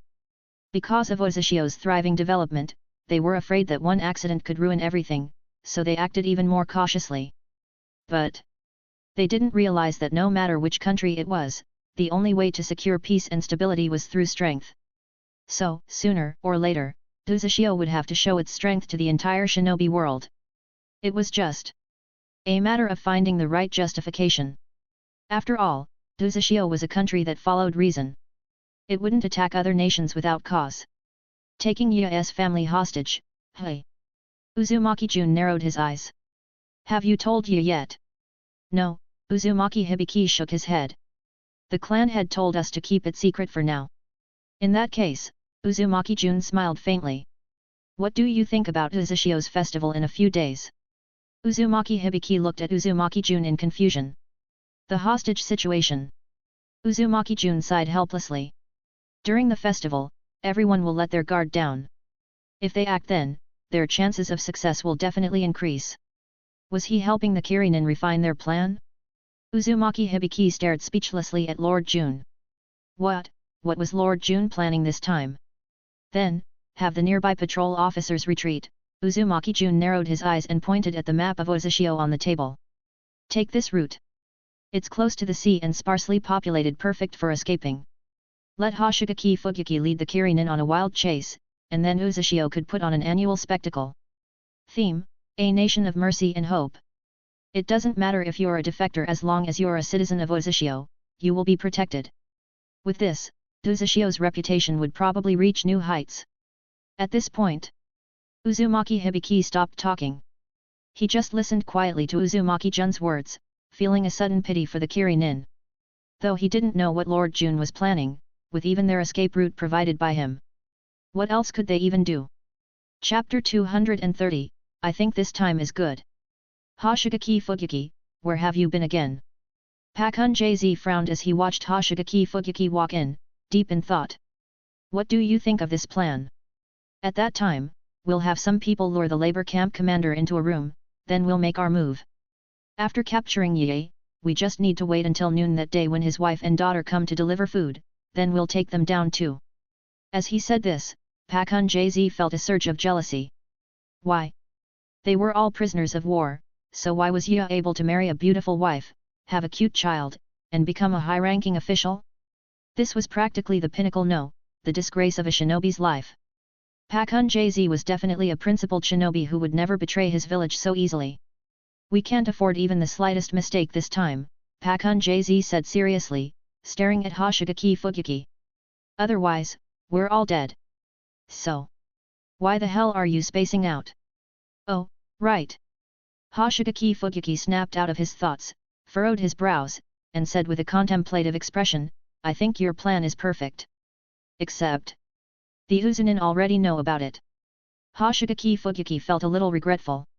It seemed he wouldn't be seeing his comrades much longer. The only question was, could he also get married, have kids, and become a high-ranking official in Uzashigakure? I do have one suggestion, Hoshigaki Fugaki said, narrowing his eyes and smiling at Pakun Jz and the others. We might want to change the timing. Just now, I overheard the Uzunin talking outside. In a few days, there's an important event in Uzashigakure. Hoshigaki Fugaki frowned slightly, as if thinking, then said, on that day, Uzashigakure's security will be slightly relaxed. So that will be our best opportunity. Oh! The Kirinin were instantly delighted. When? The festival in 5 days. Hoshigaki Fugaki smiled at them. Uzashigakure's Shinigami festival. At that time, it'll be our chance to escape. Hello. A waiter looked respectfully at the masked man in front of him, dressed in a cloak that covered his entire body. How may I assist you, sir? They were already familiar with this kind of attire. Since this was the black market, most visitors would disguise themselves to avoid being recognized by enemies. I'm here to sell weapons, the mysterious man said in a low voice. Take me to a private room. Of course, sir. The waiter's expression turned serious as he nodded. This way, please. This person was likely a shinobi, and the weapons he was selling. Judging by his demeanor, they must be something special. The mysterious man seemed very familiar with the place, calmly following the waiter into a private room where a middle-aged man was already waiting. A black market appraiser. They were here to verify valuable items and prevent fraud. After all, the black market was a chaotic place where anything could happen. Sir. The middle-aged man smiled at the mysterious figure. Please show me what you wish to sell. National treasure of the land of water. The mysterious man pulled out an ancient sword hilt radiating a chilling aura and said flatly, Frostmourne. Uzashigakure. Textile factory. Conan's mom. Fus walked up to the young blue-haired woman and smiled. Are you settling in well here? Fus nay. Conan's mother was startled when she saw Fus approaching but quickly smiled. Yes, this kind of life was something we never even dared to dream of before. It had been half a year since they arrived in Uzashigakure. Now, she had become a team leader in the textile factory, her salary had increased, and their lives were gradually improving. She and Conan no longer had to worry about being bullied. In Uzashigakure, even the police and shinobi were friendly, they wouldn't casually kill people. Just as Lord Jun had said back then.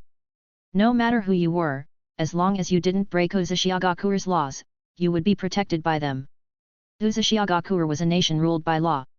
Now, she and Conan could eat meat at every meal. They were even saving up to buy a house in Uzashigakure. The only regret was that they still hadn't obtained Uzashigakure citizenship.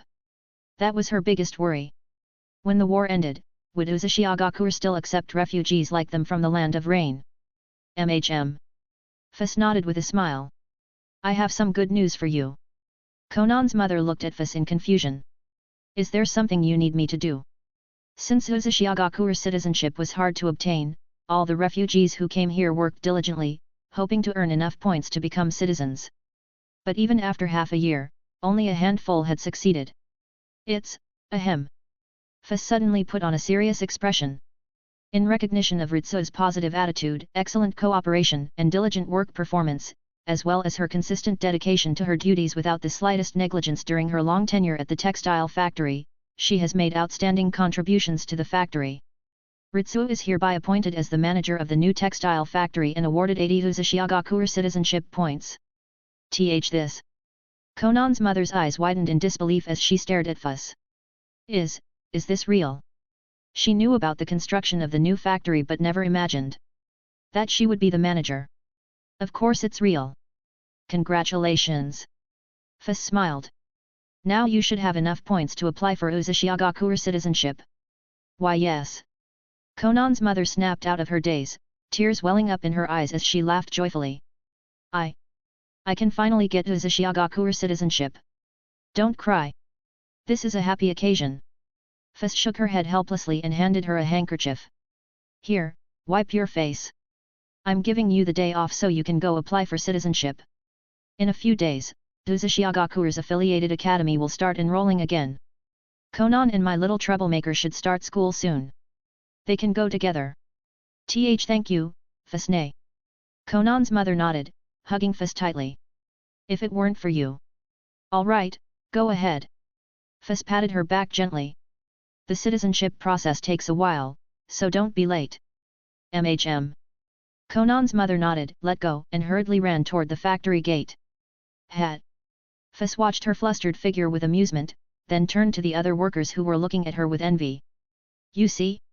As long as you work hard, everyone will have a chance. So. Fuss raised her voice. What are you all still staring for? Get back to work. Chapter 231. Conan and Yahiko. Uzumaki Jun smiled as he looked at the list of new members joining Uzumaki country, murmuring, these are the future pillars of Uzumaki country. He wondered what would happen if the Toad Squad's teacher became Madara Uchiha. Just thinking about it was amusing.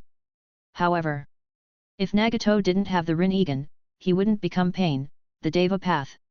So, he could only learn the Uzumaki clan's traditional sealing techniques.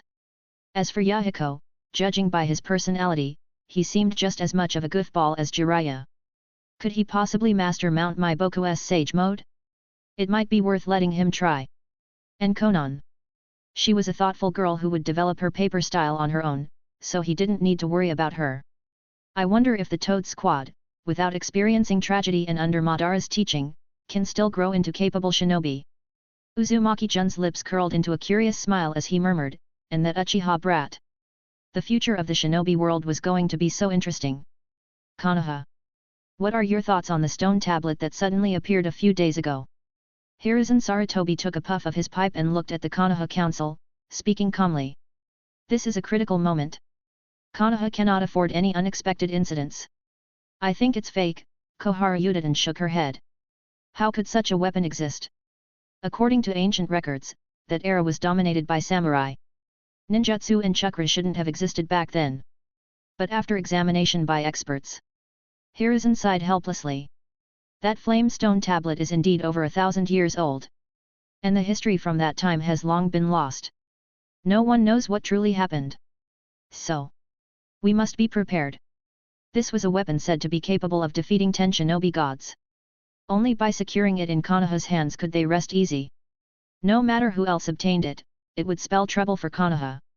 However, according to the tablet, that flaming ninja sword has been lost. No one knows where it is, Koharu Yudiden frowned. Maybe it's just a joke from 1,000 years ago.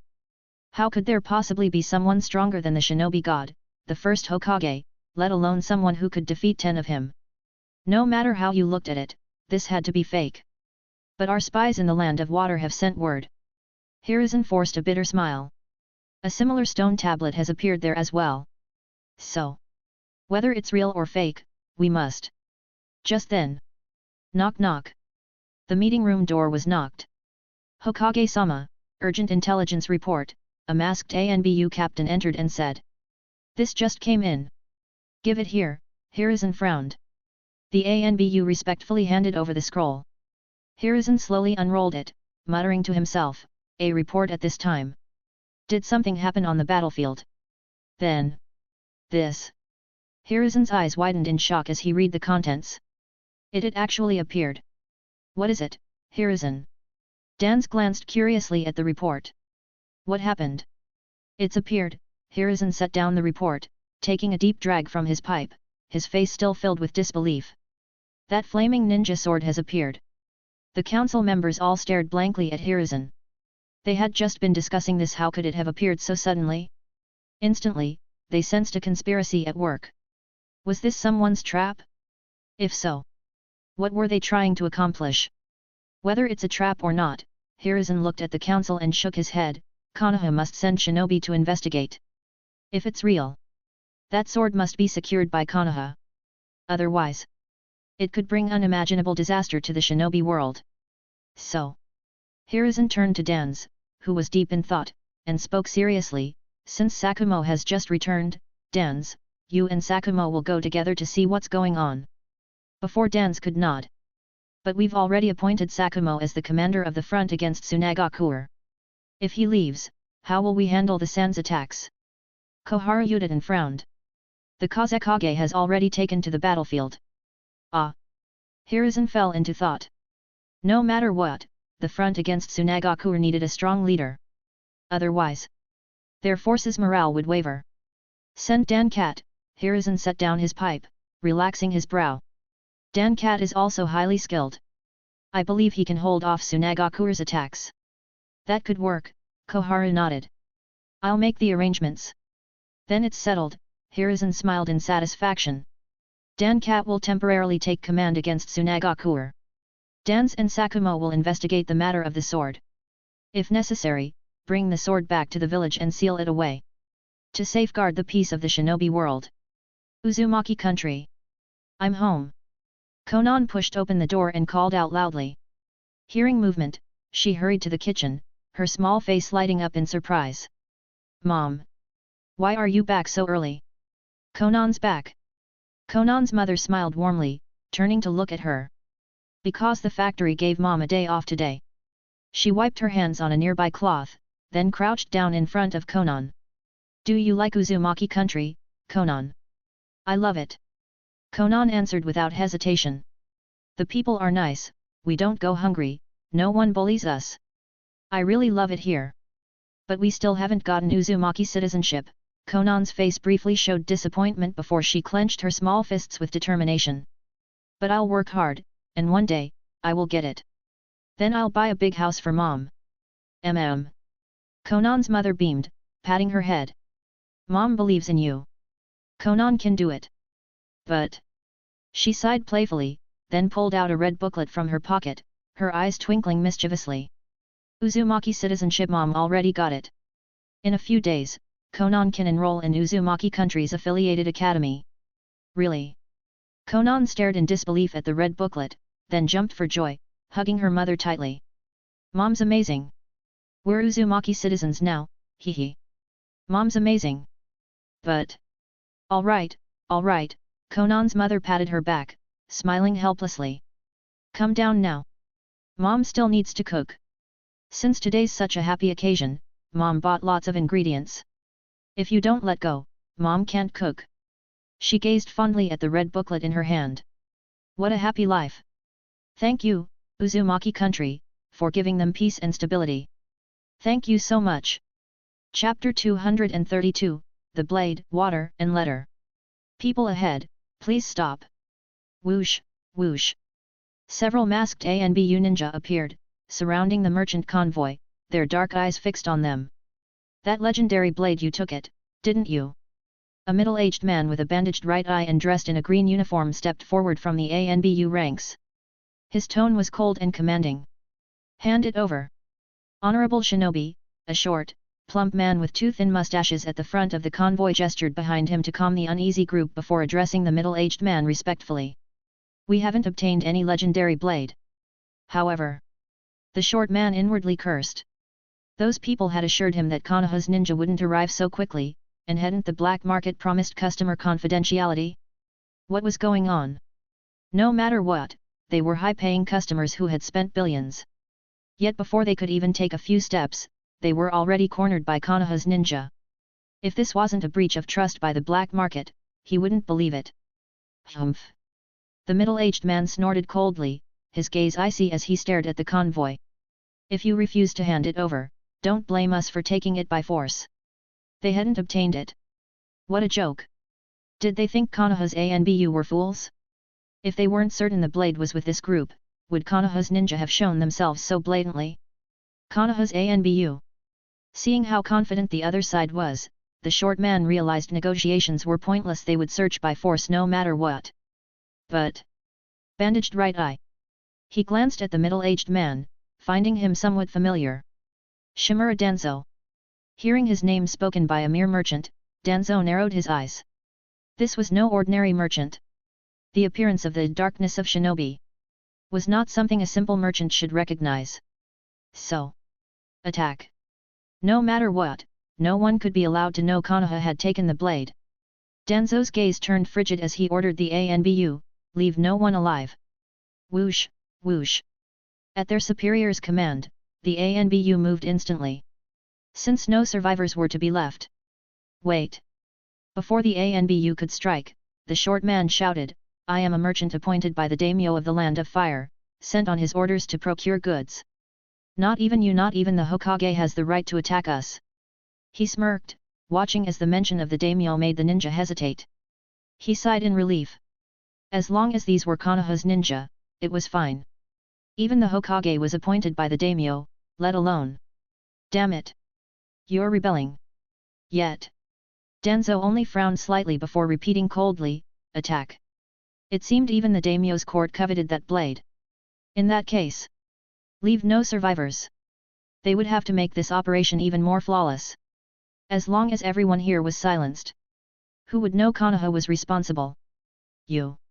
The short merchant panicked, turning to a middle-aged man behind him. Lord Banba, save us. These ninja were rebelling. They wouldn't even heed the daimyo's authority.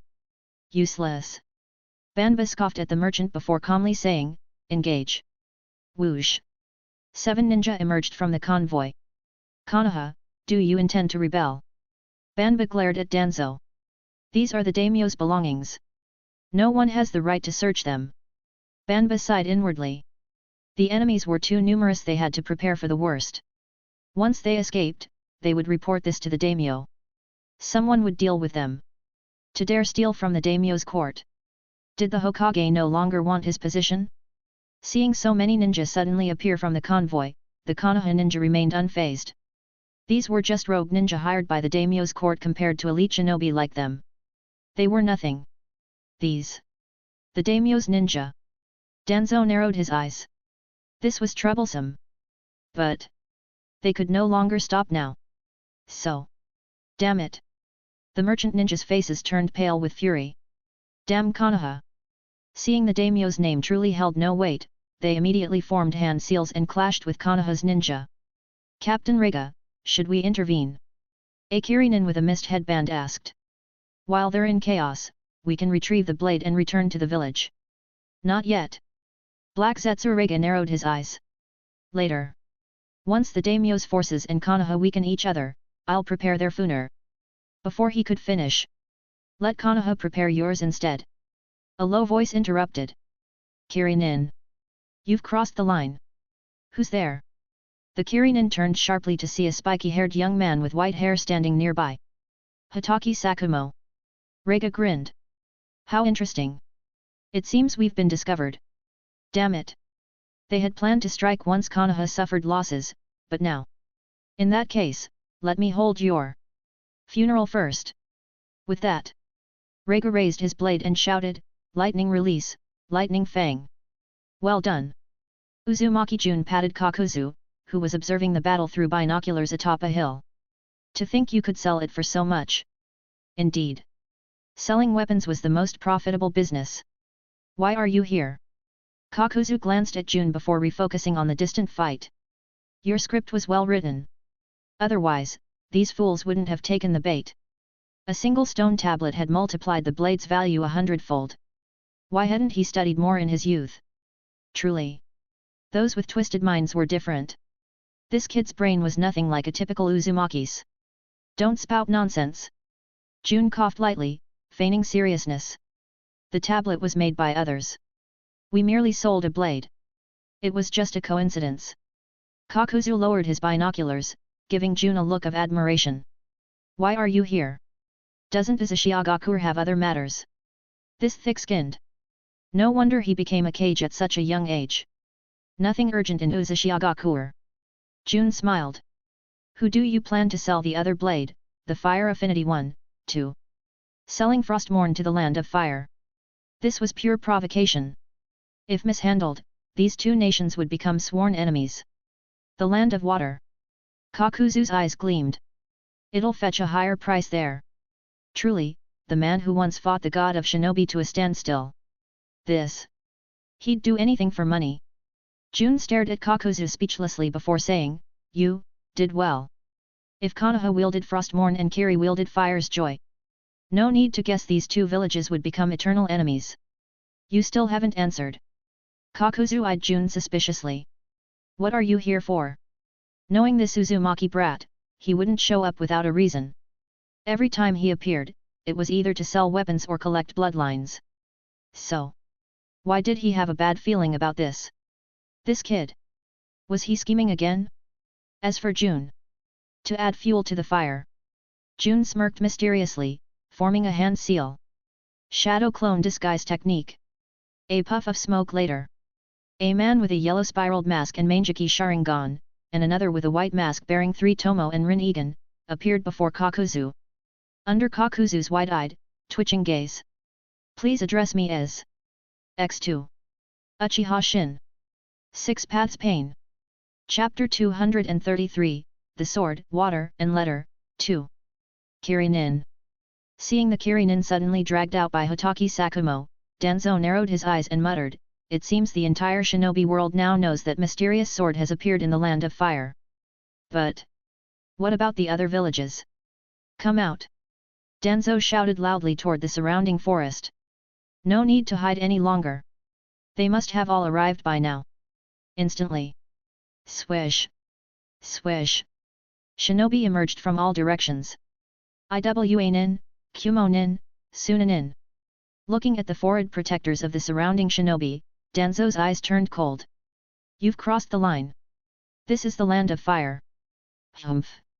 The Iwanin commander sneered. To think Konoha shinobi would dare attack the daimyo's estate. How interesting. It seems the third Hokage's reign is about to end. Hearing the Iwanin's words, Danzo narrowed his eyes. He hadn't expected the other villages to move so quickly.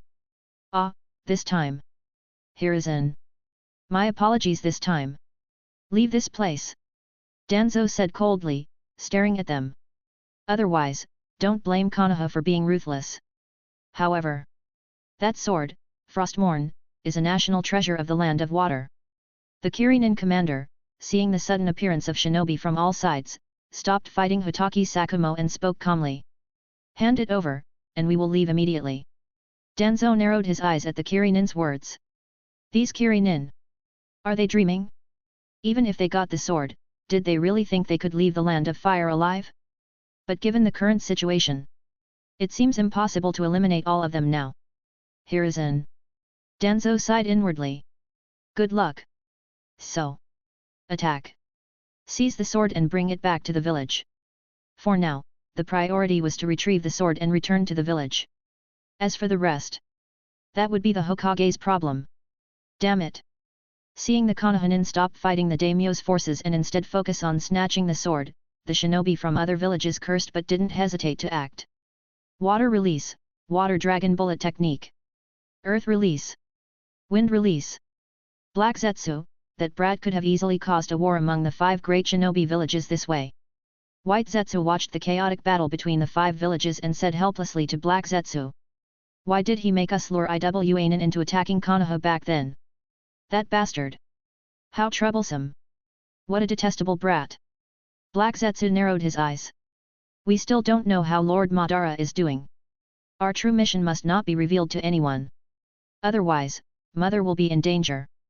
Earlier that morning, they had received reports from White Zetsu clones that shinobi from the 5 great villages were all heading toward the Land of Fire. To investigate, they had sneaked over using Earth Release. But to their surprise, it was all because of the stone tablet he had created. The sword. Black Zetsu muttered, narrowing his eyes. What is that brat really planning? Though this did align with his goal of weakening the 5 great villages. Without understanding that scheming brat's true intentions, they couldn't help but feel uneasy. Would Lord Madara even stand a chance against that brat after his revival? Wait! Just as Black Zetsu was deep in thought, White Zetsu suddenly shouted. That brat is here too. That brat? Black Zetsu immediately looked toward the battlefield. Sure enough. A yellow-masked figure with the Mangekyo Sharingan and a white-masked figure with the Rinnegan. At this point, he had no idea where that red-haired brat even got those colored contacts. But what is he planning? Black Zetsu muttered, staring at Uzumaki Jun's direction. Why come here now? There must be some scheme at work. However, Black Zetsu, that brat seems to have noticed us. White Zetsu said after a moment of silence. He just glanced in our direction. And even winked at them. Damn that sensing ability. Black Zetsu cursed inwardly before saying to White Zetsu, let's retreat. We should get out of here. Before that brat comes over, they had better flee. Otherwise, they might end up with some strange task again.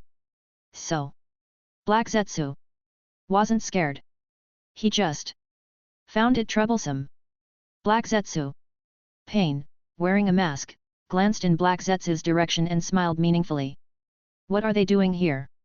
But moments later, Pain suddenly paused, then shook his head helplessly. No need to be so afraid. He wasn't going to do anything to the filial son of the shinobi world right now. Really? Cowards! Pain muttered coldly.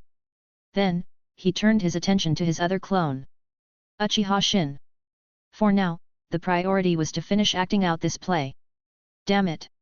Everyone watched as a white-haired, spiky-haired youth dodged all the shinobi and charged toward the merchant convoy. Stop him! But it was too late. Hitaki Sakumo slashed open a wooden crate, revealing an ancient sword hilt. He smirked. So this is the legendary sword. He reached out and grabbed it, then flipped sideways to evade an incoming jutsu. Hitaki Sakumo knew his task now was simply to avoid pursuit and bring the sword back to Konoha. But unexpectedly, just as he was about to land, thud! A figure suddenly appeared behind him, snatched the sword from his grasp, and kicked him away. Hitaki Sakumo's hand was now empty. He turned and saw the masked man, along with those sinister eyes. Mangekyo Sharingan. Everyone froze, staring warily at the Mangekyo wielder before them. The legendary sword. The Sunanin captain narrowed his eyes at the Mangekyo user. Did he come here for this fabled weapon? Was the rumor true? Had this Mangekyo user massacred so many clans just for legendary weapons? But what were they planning? Suddenly, all the shinobi present sensed a whiff of conspiracy. Lord Danzo. Hitaki Sakumo returned to Danzo's side and asked with a frown, what do we do now? At the last moment, the sword had been stolen. Danzo touched his right eye, then narrowed his gaze at the one-eyed Mangekyo user. He wasn't sure what to do now. Even Uchiha Shin, who had caused Konoha so much trouble, had appeared. Could the sword really be genuine? But now, they had to drag the other villages into this attack. Capture this Mangekyo user, Danzo said in a low voice. We cannot let such a dangerous individual escape again. Sure enough. Hearing Danzo's words, the others tensed. The Mangekyo user must die. Just as all the shinobi formed hand seals to trap Uchiha Shin. Uchiha Shin! A furious voice rang out. You finally showed yourself. Chapter 234, Blade, Faith and Spirit. Tendo. Uchiha Shin held the ancient sword hilt emitting a cold, sharp aura, looking at the figure floating in midair, and said calmly, Pain. At this moment, everyone stared at the suddenly appearing leader of the Akatsuki organization, the mysterious man with the Rinnegan. The ninjas immediately halted their hand seals, their eyes filled with vigilance as they watched the two masked figures. Although their villages had decent relations with the Akatsuki, who knew if this sudden appearance of the Akatsuki leader was here to snatch the swords. After all, those were blades capable of taking on 10 opponents at once. Though the current situation didn't seem too dire, at least. The Rinnegan and the Mangeki appeared to be enemies. "You've finally shown yourself here," Pain said in an icy tone. "Uchiha Shin. What is your purpose in collecting these blades?" Hearing Pain's words, everyone's expressions tensed as they turned to stare at Uchiha Shin. They, too, desperately wanted to know why this Mangeki user was exterminating clans and seizing blades. Could these weapons hide some secret they were unaware of? For the peace of the shinobi world. Uchiha Shin curled his lips slightly and said indifferently. "This world has long been sick, and I, Uchiha Shin, will bring true light and true peace to this world." Hearing Uchiha Shin's answer, the ninjas from the major villages fell silent. Now, was it that doing evil deeds without invoking peace made one seem low class? Otherwise, why did arms dealers keep preaching about shinobi world peace? Why did even Konoha, the leader of the 5 great shinobi villages, invoke shinobi world peace before dirty deeds, and now? This clan-destroying maniac was also shouting about shinobi world peace? Were they being mocked for not being well-read? Otherwise, what did any of this have to do with shinobi world peace? If they started a war in the future, should they also chant shinobi world peace? If they didn't, it somehow felt like they'd be the villains. Shinobi world peace. Hearing Uchiha Shin's words, Pain fell silent for a moment before shaking his head. "Though I don't know what you intend to do, only equality, freedom, and democracy are the sole path to achieving shinobi world peace. Your method is doomed to fail. Therefore, come with me to the Akatsuki." "Stubborn fool!" Uchiha Shin snorted disdainfully. "The Akatsuki is nothing but a gathering of naive people. As for taking me back..." Uchiha Shin raised his blade toward Pain. "Let's see if you have the ability." Fire release, great fireball technique. Watching the two confront each other, the ninjas who had initially planned to intervene stopped in their tracks and quickly retreated, their faces filled with terror. This, is this a ninjutsu? Seeing the unbelievable techniques before them, the ninjas fell silent. Was this really something a shinobi could unleash? Even their cage probably weren't this strong. "What do we do now?" A Kirinin asked Rega, their commander, with a pained expression. "What kind of shinobi power is this?" Having lived over 20 years, single for over 20 years, he had never seen a shinobi this strong. Were they even practicing the same shinobi arts? Is the Mizu cage this powerful? The Kirinin watched the earth-shaking battle in the distance and gasped. These techniques are beyond comprehension. However, Rega himself felt a pang of frustration. He was just on a mission. Why had he stumbled into a battle between gods? And should they still try to seize the sword? "Let's observe first." Rega gripped his own blade and said expressionlessly. "If things become impossible, we'll retreat." The ninjas from the other villages stared in disbelief at the battle between the Rinnegan and Mangeki. These techniques? Even a C-rank jutsu was being used like a forbidden technique. "How much chakra does that require?" a Konohanin exclaimed. "The first Hokage must have been this strong too." Beside him, Dan stared fervently at Uchiha Shin, muttering, "This is the power of the Mangeki. This is the power of the Mangeki.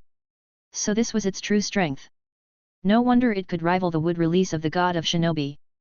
Dan's touched the bandages over his right eye, narrowed his eyes, and smirked. "I will master this power." Dan-sama. Hitaki Sakumo watched the divine battle and took a deep breath. What should we do now? Trying to seize the blade from these two. Even if they combined all the ninjas from the 5 villages, they wouldn't survive a single jutsu from them. If the first Hokage had this kind of power back then, why didn't he just conquer the shinobi world and enforce peace? Why make them suffer like this now? Wait, Dan snapped out of his thoughts, touching his eye, and said calmly. If things become impossible, we'll abandon the mission. Don't worry. I'll personally explain to the Hokage. Mission failure won't be your fault. Dan-sama. Everyone was moved by his words. They hadn't expected Dan's to be so understanding. Only Sakumo looked at him strangely.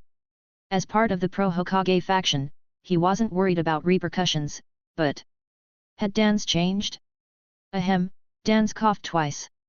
For now, we'll hold our position and observe. This is a battle between the strongest in the shinobi world. An opportunity rarely seen. So take this chance to watch carefully. It might inspire us. But was the first Hokage really this strong? With such power appearing in the shinobi world, how should the 5 great villages respond? Especially when their true goals remained unknown. Such terrifying power. Land of Rain. A Megakure battlefield. Tsunade, the Hokage has issued orders, Jiraiya said to Tsunade with a smile. I'm to temporarily take command of the Suna front. What is the old man thinking? Tsunade frowned at Jiraiya.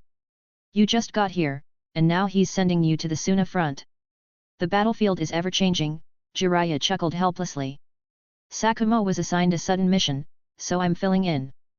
Besides, this was a command position. If he could achieve some merits during this time, wouldn't it strengthen his bid for Hokage? You, humph. Tsunade glared at him unhappily. I know what you're thinking. Don't worry. I support you. Thank you, Tsunade, Jiraiya smiled warmly at her.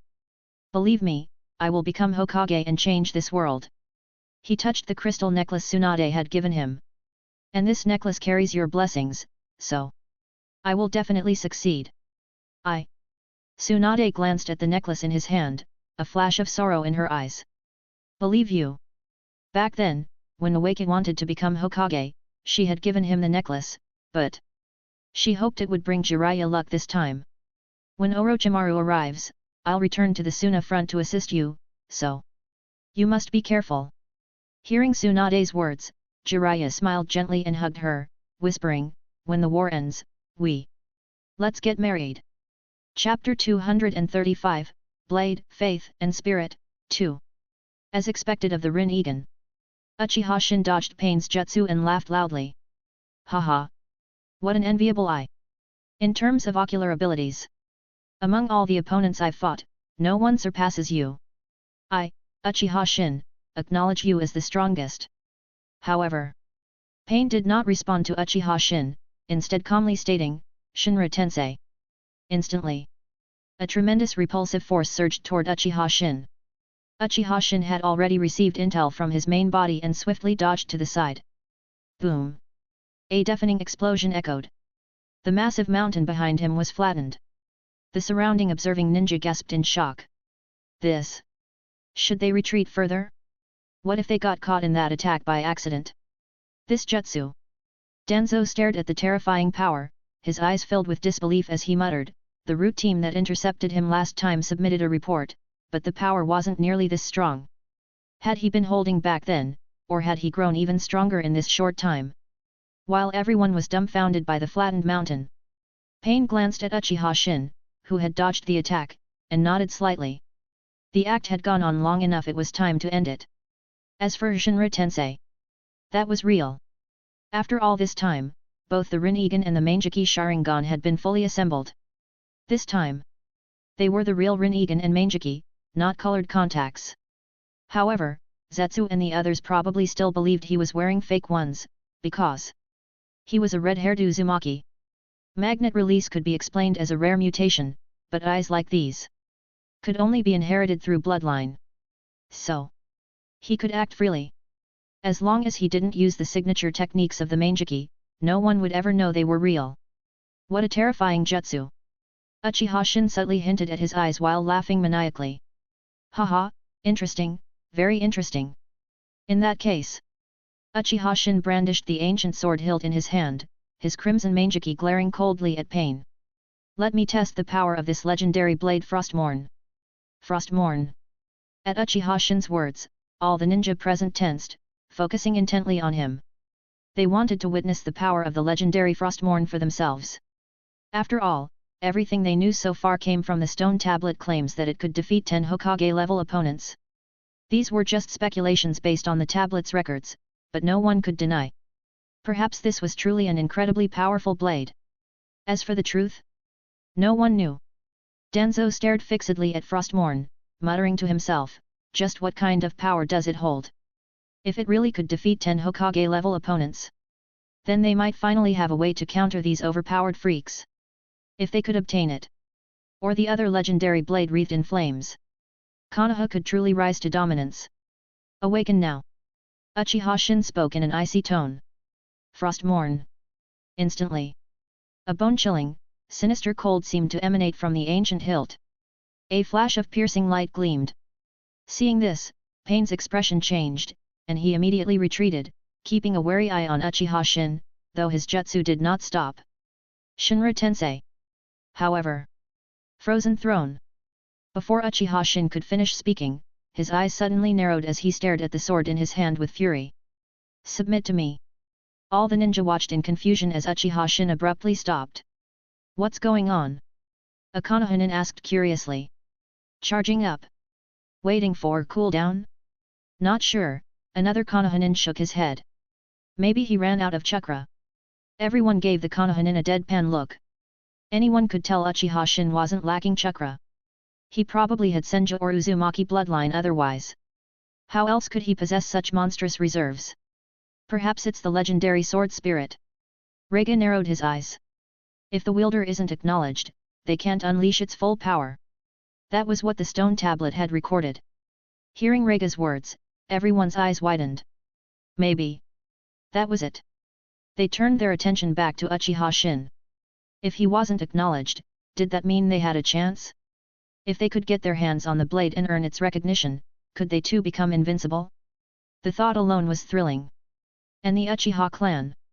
Weren't they fire-style users? Clearly, he wasn't compatible with water or ice release. Damn sword spirit! Uchiha Shin said furiously. Submit to me, or I'll destroy you. However. Frostmourne seemed to hear his threat, and its glow intensified.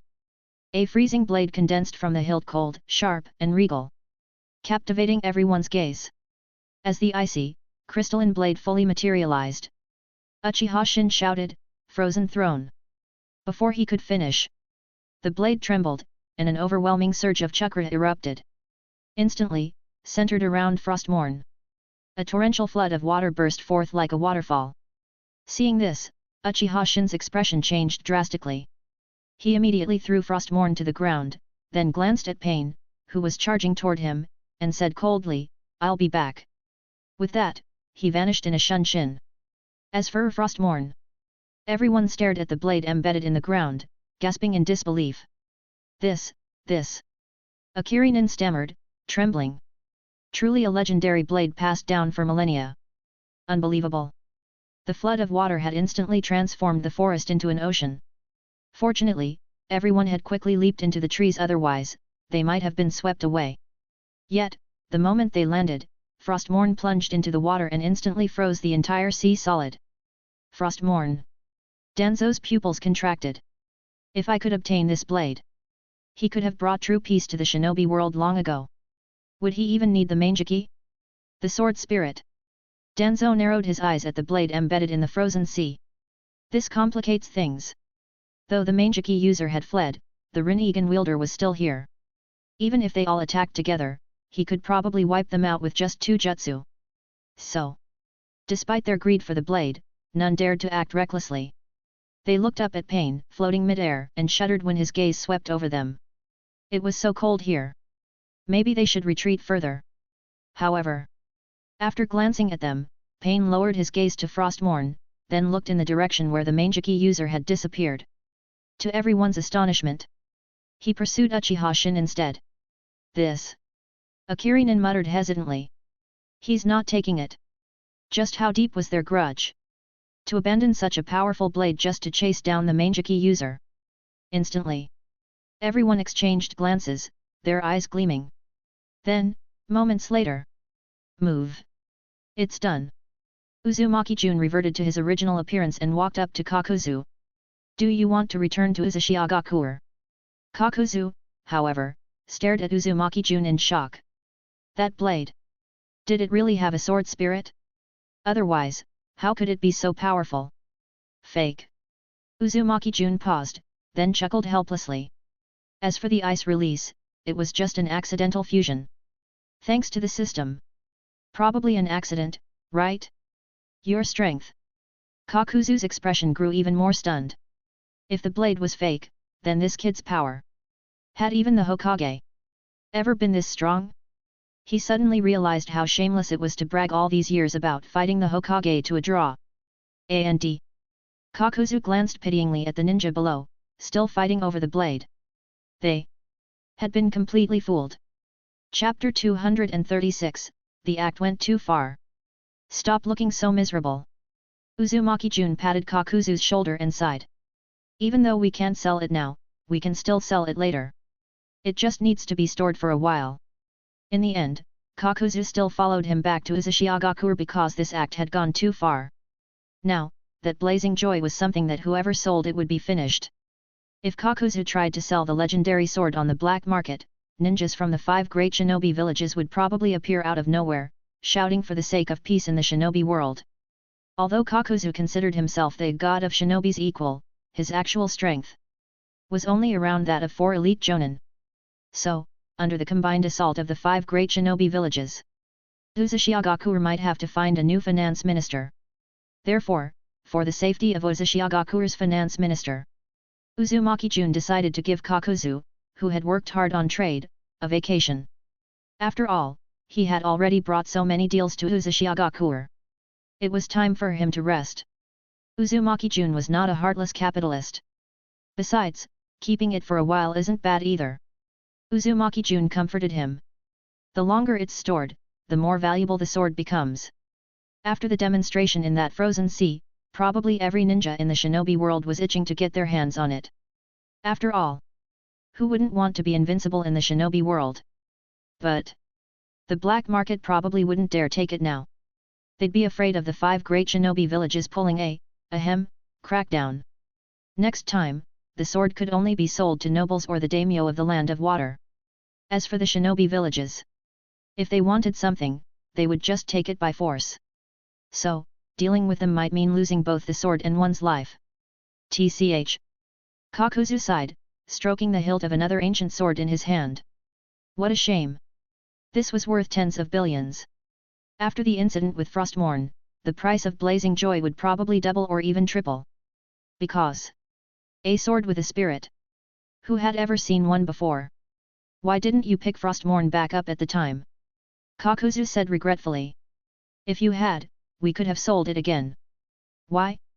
Of course, it was to avoid becoming the target of everyone's attention. If the 5 great shinobi villages all focused on the Akatsuki, how could Uzushiagakur develop? Don't forget, Uzushiagakur had a partnership with the Akatsuki. If the 5 great shinobi villages turned their attention to Uzushiagakur, it would be troublesome. Why risk angering everyone over a chakra-infused sword that only took 2 or 3 hours to make? If they really wanted to sell it later, they could just make another one, right? In a world full of counterfeits, who could tell which one was real and which one was fake? Both were made by Uzushiagakur anyway. At most, they could have Pain and Uchiha Shin put on another act, with Pain solemnly declaring. So the last one was fake, no wonder you gave up in the end. That explains it. It seems this one is the real deal. And that would be that. So, Uzumaki Jun patted Kakuzu's shoulder and said in a wise tone, if you want to do great things, you have to broaden your perspective. Kakuzu stared at Uzumaki Jun speechlessly. This was great things? This was just scamming people. Thankfully, he hadn't used his real identity in the black market last time, or else he might have become the shinobi world's #1 con man. So, how many times do you plan to sell the same sword? Kakuzu asked seriously. Maybe I can help. This was practically a shortcut to riches. We'll see. Uzumaki Jun sighed and shook his head. For now, let's go back to Uzushiagakur. There's another big act in a few days.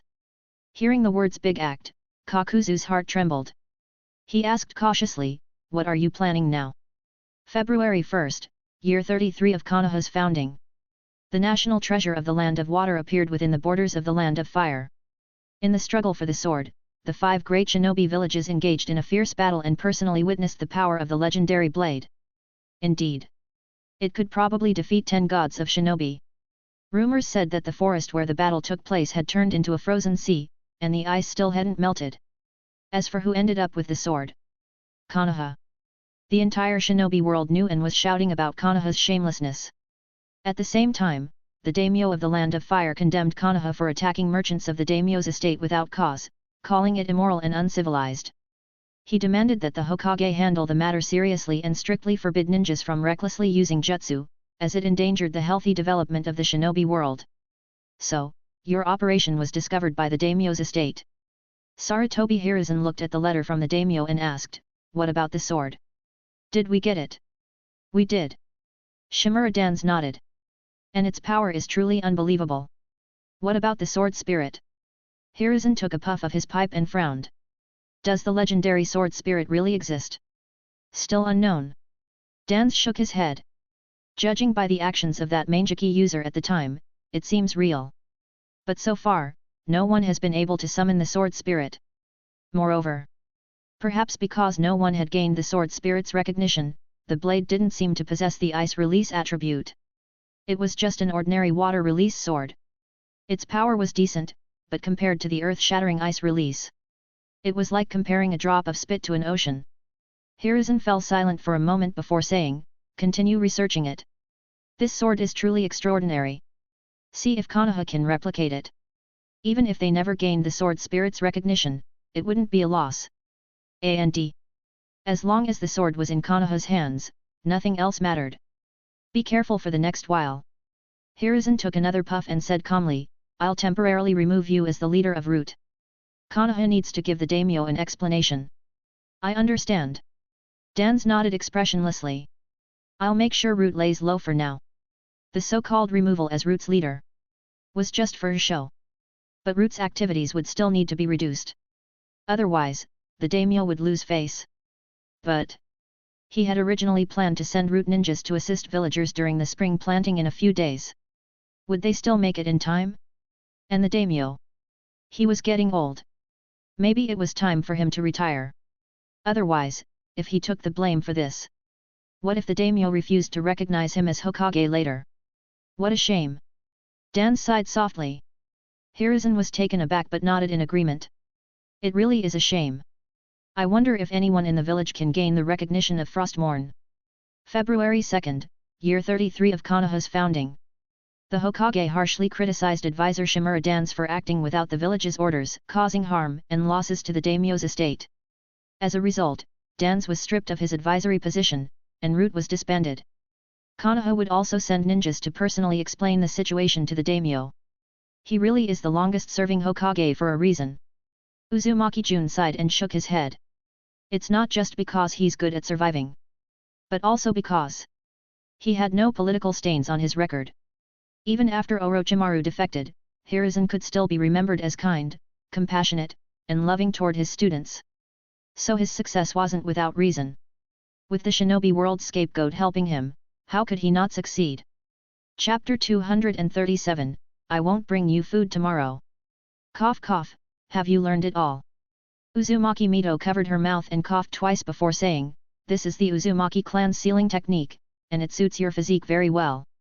A fleeting look of apology flashed in her eyes as she gently patted the blonde girl's head and fell silent for a moment. You already know, don't you? Kushina nodded and replied softly, I know. Becoming the Nine Tails Jinchuriki. The masked ninjas had already explained it to her these past few days, and even the kind old man who carried a smoking pipe had spoken to her about it. Though she felt a little scared after all, tailed beasts. She had heard about them in Konoha. They were terrifying summon creatures. Don't be afraid, Uzumaki Mito said soothingly as she stroked Kushina's head. Though the Nine Tails is feared by the world, it is actually very lonely. It has emotions too. While people fear it, it also fears them in return. So, it needs someone to embrace it and soothe it. And love. It possesses an unimaginable power, capable of allowing a person to unleash strength beyond imagination.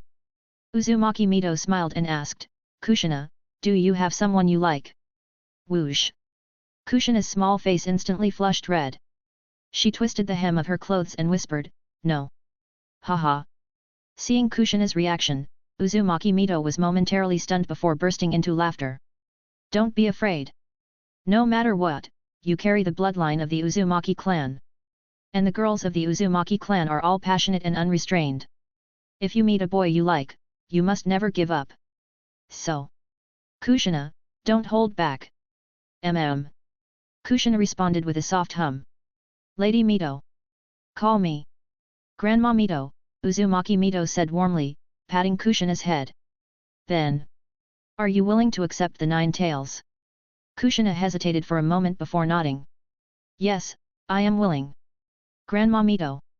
Good child, such a good child. Tears welled up in Uzumaki Mito's eyes as she said emotionally, finally. I hope you won't resent the village's decision. I won't, Kushina replied, looking up at Mito in confusion. Konoha is good. Yes, Uzumaki Mito said nostalgically, gazing upward as if lost in memories. Konoha is good. A harmonious village full of vitality. That was Hashirama's dream. Uzumaki Mito looked at the little girl standing quietly before her and hesitated for a moment before sighing. She then stared at Kushina seriously and said, Grandma Mito has something to tell you. Don't mention it to anyone else. Kushina nodded curiously. I won't tell anyone. Seeing Kushina's adorable little face, a trace of guilt flashed in Uzumaki Mito's eyes before she closed them. If you ever encounter danger and can't handle it yourself, you can seek help from Uzushiagakuer. He will agree. Land of Whirlpools. Ironclad ships. Uzumaki Jun looked up from the research project proposal submitted by the Research Institute and asked Uzumaki Hibiki, do we have enough iron ore? It should be sufficient, Uzumaki Hibiki nodded. After completing the weapon orders for the other villages, we still have quite a bit left. So the Elder Council has decided to research ironclad ship construction, starting with a small prototype. Is that so?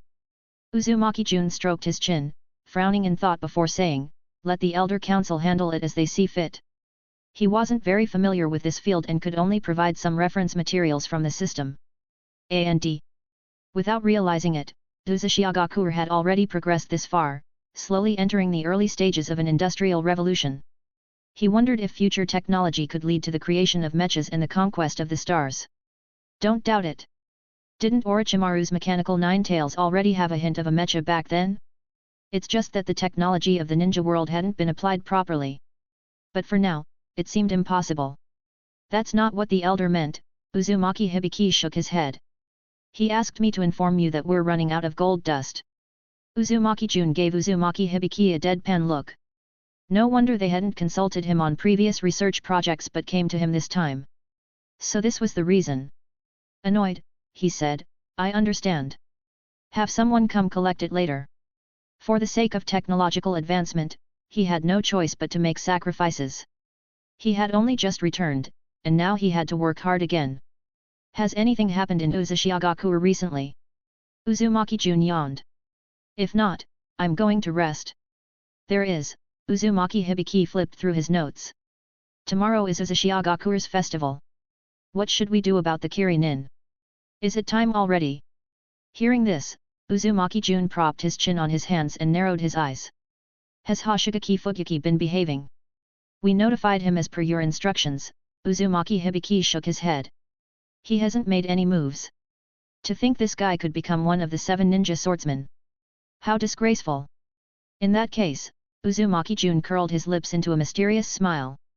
Don't act rashly. Stick to the script. He hoped this time Uzushiagakuer would gain a batch of new Jainin. Yay, tomorrow is Uzushiagakuer's festival, and the shopping district is having a sale. I might not have time to bring you food, Hanaka said apologetically, clasping her hands together. I'm really sorry. It's fine, Ye was momentarily stunned before smiling. Since tomorrow is the festival, you and Hanaki should take a break. In a couple of years, Hanaki will start school, and you won't be able to relax like now. As for lunch, I can just eat at the cafeteria. Thank you, Hanaka hugged him and kissed his cheek. Your clothes are getting old, so I'll take advantage of the sale to buy you some new ones. No need, Hanaka, Ye shook his head. I already have plenty of clothes. You've bought me more than enough. You should buy some for yourself and Hanaki. But Hanaka was about to say something when Hanaka, Ye cupped her face and looked at her calmly. Look at me. You don't have to do so much for me. My betrayal of the village has nothing to do with you. You don't need to feel guilty. I'm very happy here. Even if the other ninjas looked down on him. And meeting you here has made me feel blessed and joyful. So I'm the one who owes you. Ye gazed at Hanaka remorsefully. I'm the one who's let you and Hanaki down. Though Hanaki never mentioned it, because of his status as a traitor. The neighbors avoided them. Fortunately, Uzushiagaku's laws prevented them from causing harm. This was something he deeply appreciated about Uzushiagaku. In other places, traitors were usually exterminated along with their entire clan. No, Hanaka shook her head, looking straight into his eyes. I'm happy too. Hearing this, Ya's face broke into a smile. Meeting you was the best thing that ever happened to me. Yes. Though what Lord Jun had asked him to do was truly. He couldn't deny that he loved this peaceful, secure life. So. Thank you. Land of Whirlpools. Labor camp. Everyone understands the plan for tomorrow, right? Pakun Jz said seriously, looking around at the Kirinin. There can't be any mistakes. Understood. All the Kirinin straightened up and shouted. Nearby. A fat man's eyes darted around as he shouted loudly, I believe we'll succeed. Comment. 9 Comment. Vote. Chapter 238, Chapter 238, Uzushiagaku Festival. Morning. Uzushiagaku. It was time for Uzushiagaku's important annual festival. The Shinigami Festival. The winter snow had long melted. Though the chill of February lingered, the gentle spring breeze could not be held back. This morning, unlike the previous days of light rain, warm sunlight slowly spilled from the blue sky, dispelling the last traces of cold. Small blades of grass quietly pushed through the soil. Unnoticed, the once snow-white scenery had completely vanished. Nagato, Nagato. A blue-haired girl knocked on the door, shouting loudly. Are you still sleeping? It's so late already. Everyone's outside, come out and play. Yet. The door remained closed. The little girl pouted, her cute brows furrowing as she slapped the door hard. Thud. Thud. If you don't get up, we'll ignore you. Even Yahiko woke up earlier than you. The girl puffed her cheeks angrily. Hurry up and open the door, no more sleeping in. Beside her, an orange-haired boy with spiky hair sighed. I told you it's still early. Most people aren't even awake yet. Right now. It was only 7 in the morning.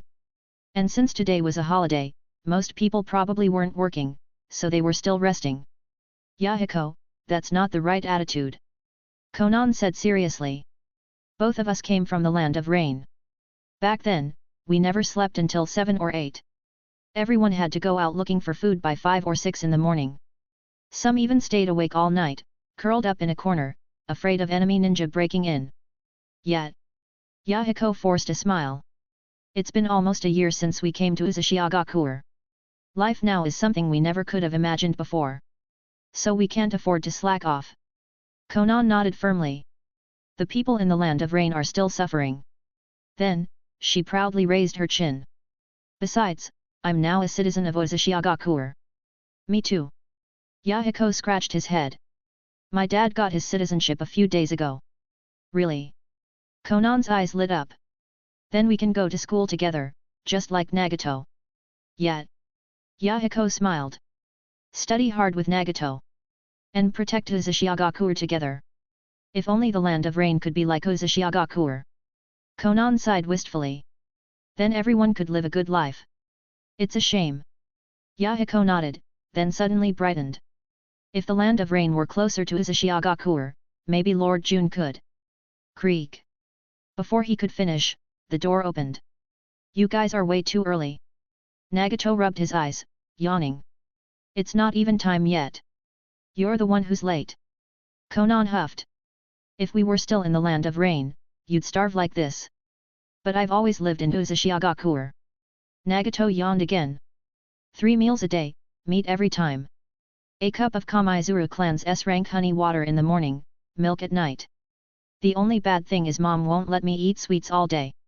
Otherwise, life's pretty good. Besides, today was the festival, so his mom would probably come back after finishing some work at the factory. This guy. Konan and Yahiko narrowed their eyes, glaring at Nagato. They suddenly felt an urge to punch him. Come in. Nagato rubbed his eyes, stepping aside. Let me wash up first. He gave them a reproachful look. Even if it's the festival, you don't have to be this early. The fun part is at night. There's stalls and fireworks. Yet. Conan's eyes sparkled. She nodded eagerly, looking at Nagato with envy. You're so lucky, Nagato. You've always lived in Uzumaki. Mom and uncle said it wasn't always this good. Nagato took out honey and poured them each a cup of honey water. Even though we lived on an island without war, people still went hungry. Some even froze or starved in winter. But after Lord Jun was born, Uzumaki slowly got better. So Lord Jun is truly a great man. Yahiko said solemnly. He'll definitely bring true peace to the ninja world. Right, right. Conan clasped her hands in admiration. Lord Jun is amazing. Here, honey tea. This is S-rank honey. Nagato handed them 2 cups of pale yellow honey water. They say drinking it regularly is good for your health. It increases chakra reserves and improves control. I know, I know. Conan nodded. Kamaizuru clan's S-rank honey. It's legendary, you can't even buy it. The highest grade sold in Kamaizuru's honey shops was only A rank, and even that was expensive. After my mom got promoted, she bought me some C-rank honey. Conan stuck out her tongue, looking at the cup in her hands. Even C-rank is super expensive. Yet, my family bought some too. Yahiko sighed. Same as Conan, just C-rank. Nagato, where did you get yours? So jealous. Hearing Yahiko's question, Nagato lowered his head, silent for a moment. My dad gave his life for this. And this house too. He had never seen his father since birth. Conan and Yahiko fell silent. Sorry, Nagato, Yahiko looked at him apologetically, unsure what to say. Finally, he spoke solemnly. Your father must have been a hero. Yet. Nagato smiled. He's my idol. Lord Jun said it's because of heroes like him who sacrificed for Uzumaki that we have the country we do today. So. I'll become a hero like my dad. Nagato looked at Yahiko and Conan with determination. After graduation, I'll join the military. Become a soldier of Uzumaki. Like my dad, I'll protect Uzumaki. Yahiko and Conan exchanged glances, then stretched out their hands, looking at Nagato seriously. Us too. Nagato, let's work hard together. Let's make Uzumaki even stronger. Seeing their small fists extended, Nagato froze, then smiled. Let's do our best together. He raised his right fist, and slowly. 3 small fists bumped together. Girl, why did you drag me out? Madara grumbled, glaring at the Uchiha youngster. What's so fun outside? He had been perfectly content lounging on the balcony, enjoying the spring breeze and dozing off. Why did he have to come out? It was crowded, full of people everywhere. Grandpa Madara, this isn't good. Uchiha Mikoto ignored his complaints, smiling. You're starting as a homeroom teacher soon. If you keep scowling, you'll scare the kids. And staying home all the time isn't healthy for an old man. Mikoto looked at him seriously. Elderly people need to go out more. Humph, I just had a checkup. Even the doctor said I'm fine. Madara snorted. Nothing's wrong with me. Besides. He glanced down at the wheelchair he was sitting in. How was this any different from lying at home? Stupid youngster. Don't be like that. Mikoto chuckled, pushing the wheelchair. The weather's great today, and it's Uzumaki Shinigami festival. It'll be lively. I've lived long enough to see everything. Madara scoffed. Wasn't this just the Uzumaki clan's ancestral festival? The Uchiha had one too, except the Uzumaki had turned theirs into a national event. Did she think he, Uchiha Madara, had never seen an Uzumaki festival before? Of course, Grandpa Madara is amazing. Mikoto pushed the wheelchair, smiling. But since we're out, why not walk around with me? Humph. Madara snorted. Don't do this again. Thanks, Grandpa. Mikoto grinned, then suddenly remembered something. Oh, right. This too. She pulled out a stack of papers from her ninja pouch. The academy gave me this list today. She handed it to Madara. It's the students you'll be teaching next semester. Students. Madara took the list, unfolding it slowly. He schemed the names. Kamaizuru clan. He'd heard of them. Honey sellers. Toby had bought some before. Pretty tasty. Naruto. That was a Shinoik name. Back in the day, he'd taken a mission from the Land of Lightning to guard the Shinoik. To think they'd all ended up in Uzumaki. Interesting. Mokusha Kuma. Madara's eyes narrowed. As the Uchiha's rival, how could he not recognize this kid's lineage? Even with a changed name, he knew this was a Senju. To think. He, Uchiha Madara, would become a teacher to a Senju. What would Hashirama's face look like if he knew? It'd be hilarious. And this time, I win again, Hashirama. Madara smirked. How amusing. Seeing his smile, Mikoto nodded in satisfaction. Grandpa Madara was fine, just always scowling like someone owed him billions. Uchiha clan. Madara turned to the last page and froze. He looked back at Mikoto. This is your family's kid, right? Yeah. Mikoto smiled. Please take care of him, Grandpa. Madara nodded, then kept reading. The records were detailed home addresses, parents' names. But to think the Uchiha would end up under his guidance again. Back then, the clan had chosen peace over following him, leading to his downfall. Yet now, they were nearly wiped out. Pathetic. But what should he teach them? As Hashirama's rival, he knew some of his techniques. But Taijutsu. His best skills were Uchiha style. As Madara pondered. Mikoto. A deep voice called from behind. Mikoto turned to see a young man. Good morning, clan head. Morning. Uchiha Fugaku nodded expressionlessly, then fell silent, his gaze fixed on the old man in the wheelchair. Again, this old man. Why did he always feel something strange around him? Almost as if his Manjiki wanted to activate on its own. Clan head, are you on patrol? Mikoto glanced at Fugaku's uniform. That's tough. Then, noticing his stare, she introduced, this is Grandpa Madara. The academy's new Taijutsu instructor.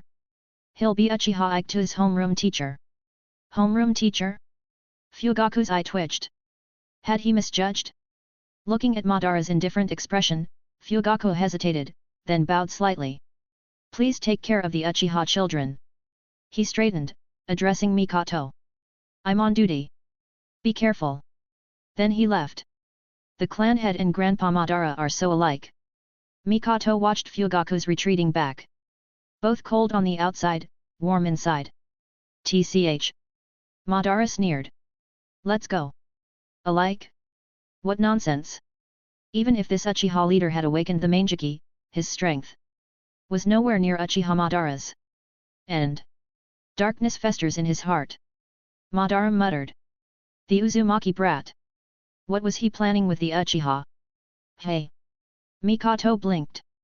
Grandpa, what did you say? Nothing. Madara said flatly. To the market. I'm hungry. You dragged me out before breakfast. Hurry up. Sure, Grandpa. Mikoto giggled. I'm hungry too. I heard Uzumaki has amazing food. Let's try some. Chapter 239, maybe we should escape in a few days? Ah. He rubbed his waist and muttered, while others are on holiday, I still have to work. It was still early. He did not wake his wife and daughter, quietly getting up by himself. After washing up, he checked to make sure his daughter's blanket was tucked in properly before leaving the house. I've gotten used to it. Ye smiled as he looked at the morning sun. After so many years in Uzumaki, he had grown accustomed to everything here. Although the neighbors still held a grudge against his family because of his traitorous past, his daughter had never faced any discrimination. In fact, she lived a very good life. No one had ever told her about his past, as if everyone had silently agreed to keep it a secret. He suspected that orders had come from above to seal their mouths. So, no matter what mission Uzumaki assigned him, he would carry it out diligently. Besides, the position of labor camp warden came with a salary, and a generous one at that. Morning. Ye greeted people he met on the road with a smile. Good morning. Though these people would usually snort at him, they would eventually nod in return. For Ye, this was already enough. After all, in all the years the shinobi world had existed, no traitor had ever lived like him. With a wife, a daughter, a house, and a job. This was something he could never have imagined back when he was still a shinobi. Moreover, thanks to his years of hard work, Uzumaki had withdrawn the surveillance around him. In a few more years, the chakra seal on him would probably be removed as well. Then, he could teach his daughter ninjutsu. Lost in thought, Ye unknowingly arrived at the labor camp. After greeting the Uzunin on duty at the entrance, he walked inside. After all these years, he had become much more polite. Nothing much to do today. Ye entered his office, took off his coat, and sat down in his chair, muttering, "How boring." Because of the Uzumaki festival, there wasn't much work.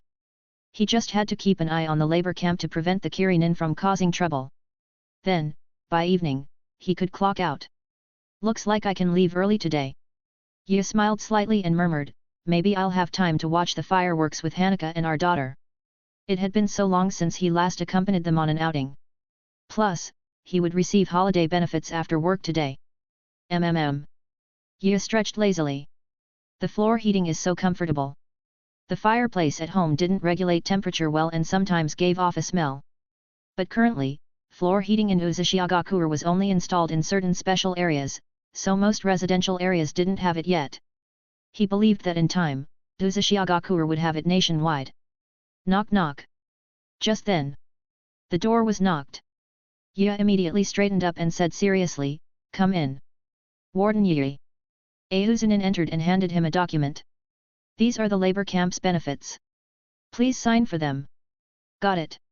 Ye took the document and schemed through it, then frowned. Even the Kirinin get them.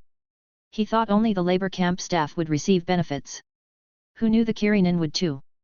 Those Kirinin weren't even Uzumaki shinobi. And they had come to Uzumaki to steal. What were the higher UPS thinking? Were they out of their minds? Giving them benefits too? Lord Jun said the Kirinin have been here long enough. It's time they experience Uzumaki harmonious atmosphere. The Uzunin nodded. Since that's the arrangement from above, we just have to follow orders. He wasn't happy about it either. Why should those Kirinin get Uzumaki benefits? But since it was Lord Jun's decision, they had no choice but to comply. "I understand." Ye clicked his tongue and nodded. "I'll handle it properly." He had almost cursed Lord Jun just now. Good. In that case. The Uzunin took back the document and saluted. "Thank you for your hard work." After Ye returned the salute, he turned and left. The Kirinin. Ye looked at the listed benefits and shook his head helplessly. How lucky. Everyone remembers the plan, right? Pakun Jz looked at the Kirinin before him. "Be careful. We absolutely cannot let the Uzunin notice anything." "Jz-sama, when do we move?" a Kirinin asked. "Should we eat first?" "Obviously." Pakun Jz rolled his eyes. "How can we escape on an empty stomach? Eat as much as you can for breakfast. We don't know what might happen at noon, so don't go hungry." "Understood." All the Kirinin responded. Hoshigaki Fukuyuki picked a good day. Pakun Jz patted Hoshigaki Fukuyuki beside him and nodded approvingly. Who knew Uzumaki had a festival like this? He had already noticed that the number of Uzunin in the labor camp had significantly decreased today. And they didn't have to work or attend classes. This was simply idiots. Pakun Jz narrowed his eyes and smiled. This is a heaven-sent opportunity. To think shinobi could celebrate holidays. How enviable. Back when they were shinobi, they could only rest for a few days after completing missions. But in Uzumaki, they had food, drinks, and now holidays. How irritating. Hat. Hoshigaki Fukuyuki nearly jumped when Pakun Jz patted his shoulder. He discreetly wiped off his sweat and forced a silly smile. I didn't expect Uzumaki to be this stupid. It seems half our plan is already successful. Now we just need to follow through. Then. I miss Kirigaku so much. Hoshigaki Fukuyuki put on a nostalgic expression and said mournfully, it's all Uzumaki fault for imprisoning us for so long. He wondered if they would kill him if they found out he had betrayed them. He had to be careful. Right. Pakun Jz nodded. We will definitely succeed. Now, everyone go eat, then come back quickly to prepare. Remember, eat your fill. Understood. The Kirinin nodded in acknowledgement. Is it about to begin? Uzumaki Jun looked at the intelligence report in his hands, a playful smile on his lips. The stick and the candy. I wonder how effective it will be. He then looked up at Uzumaki Hibiki. Is everything ready? That small path has been prepared. Uzumaki Hibiki adjusted his glasses. We even had shinobi clear the weeds to ensure smooth passage. But what's wrong? Uzumaki Jun frowned. Did something unexpected happen? Ya's wife and daughter might not return to the labor camp. Uzumaki Hibiki smiled wryly and shook his head. According to reports, most shops in Uzushiagakure are offering discounts today, so Hanaka will take their daughter shopping. Ya will have lunch in the cafeteria. Ah, women. Uzumaki Jun looked at Uzumaki Hibiki speechlessly and thought for a moment. Forget it. They're still citizens of Uzushiagakure. If something happens, it'll be troublesome. This might be for the best. Anyway, I believe Ya alone will be enough. Ah, plans never survive contact with reality. He had wanted to show off again. After all, word of mouth from ordinary citizens was far more effective than his own propaganda. Uzumaki Jun said seriously, Uzushiagakure will never abandon any of its citizens. So, let you work a little harder. Understood. Uzumaki Hibiki nodded knowingly. I'll make the arrangements. In other words, there were too few hostages, so security should be reduced slightly to give the Kirinin some hope. Labor camp cafeteria. Hey! A Kirinin looked at the breakfast on his tray in surprise. Why is it so lavish today? There were meat buns, scallion pancakes, noodles, and soy milk. Oh, today is Uzushiagakure's festival. A chef poked his head out and glanced at the Kirinin, answering indifferently. So orders came from above to add more food.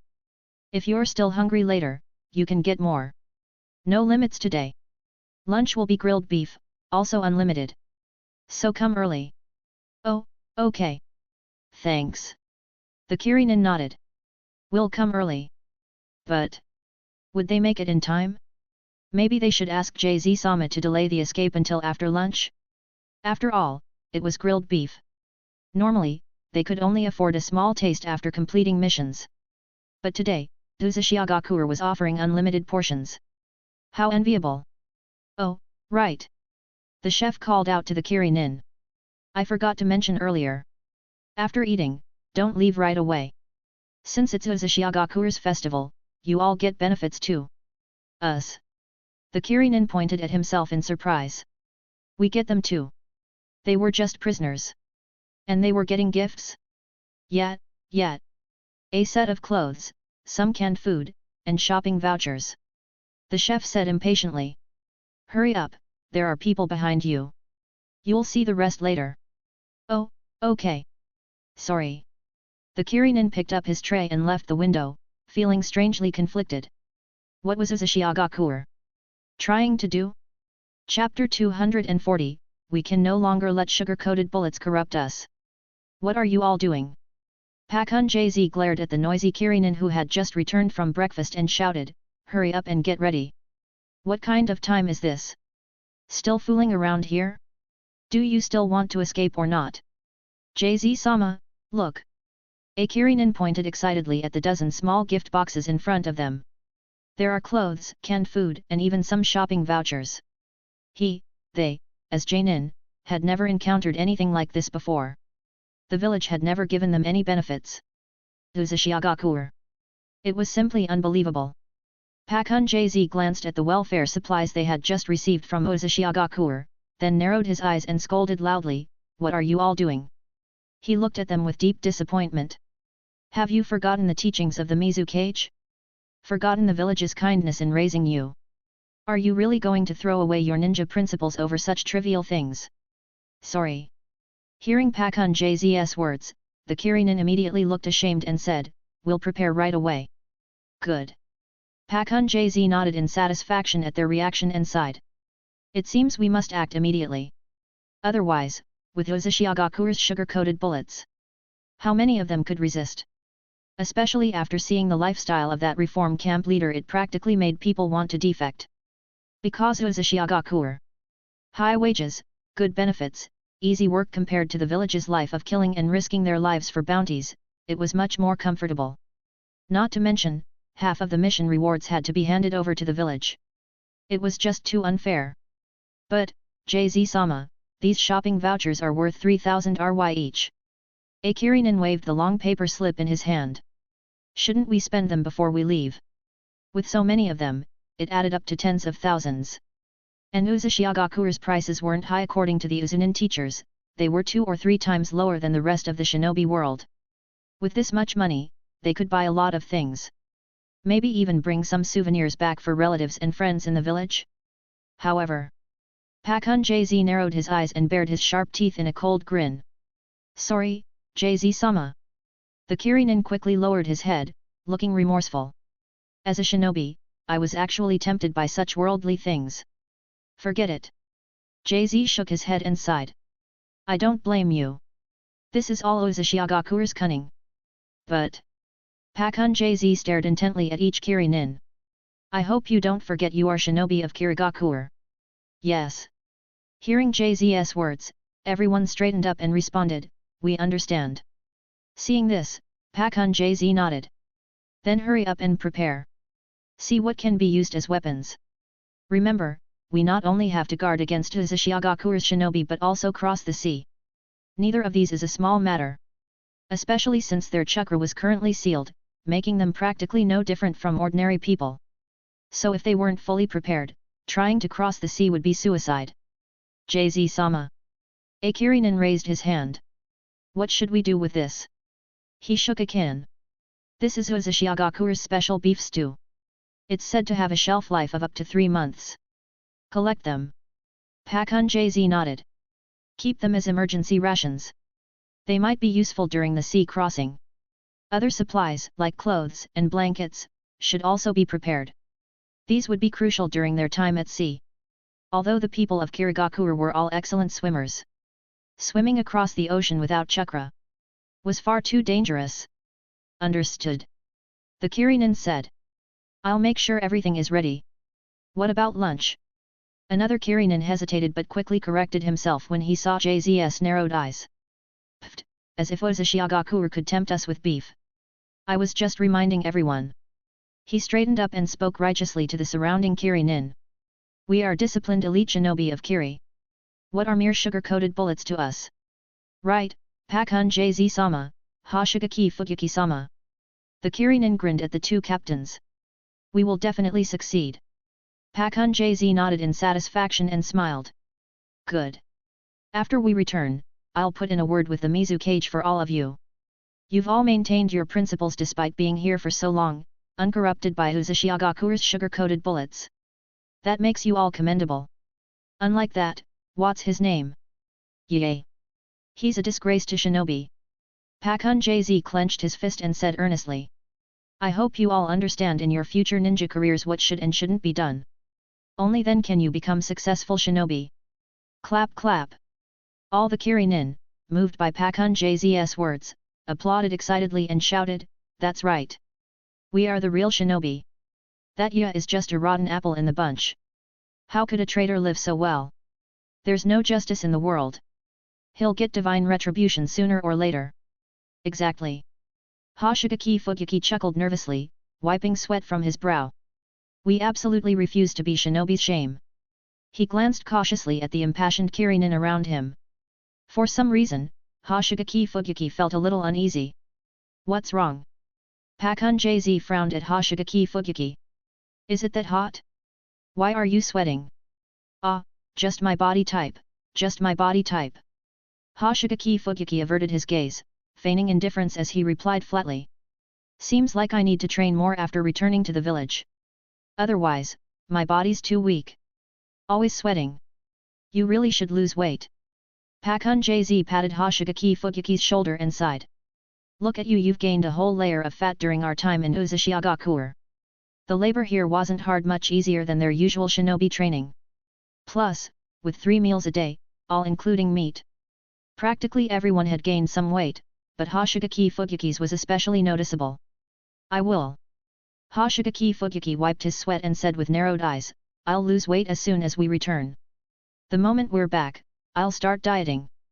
In that case, everyone, hurry up and prepare. Pakun Jz looked at the high-spirited Kirinin and ordered loudly, once the time comes, we act immediately. Understood. Understood. You, girl, had enough yet? Madara Uchiha grumbled as he watched Uchiha Mikoto return with yet another pile of snacks.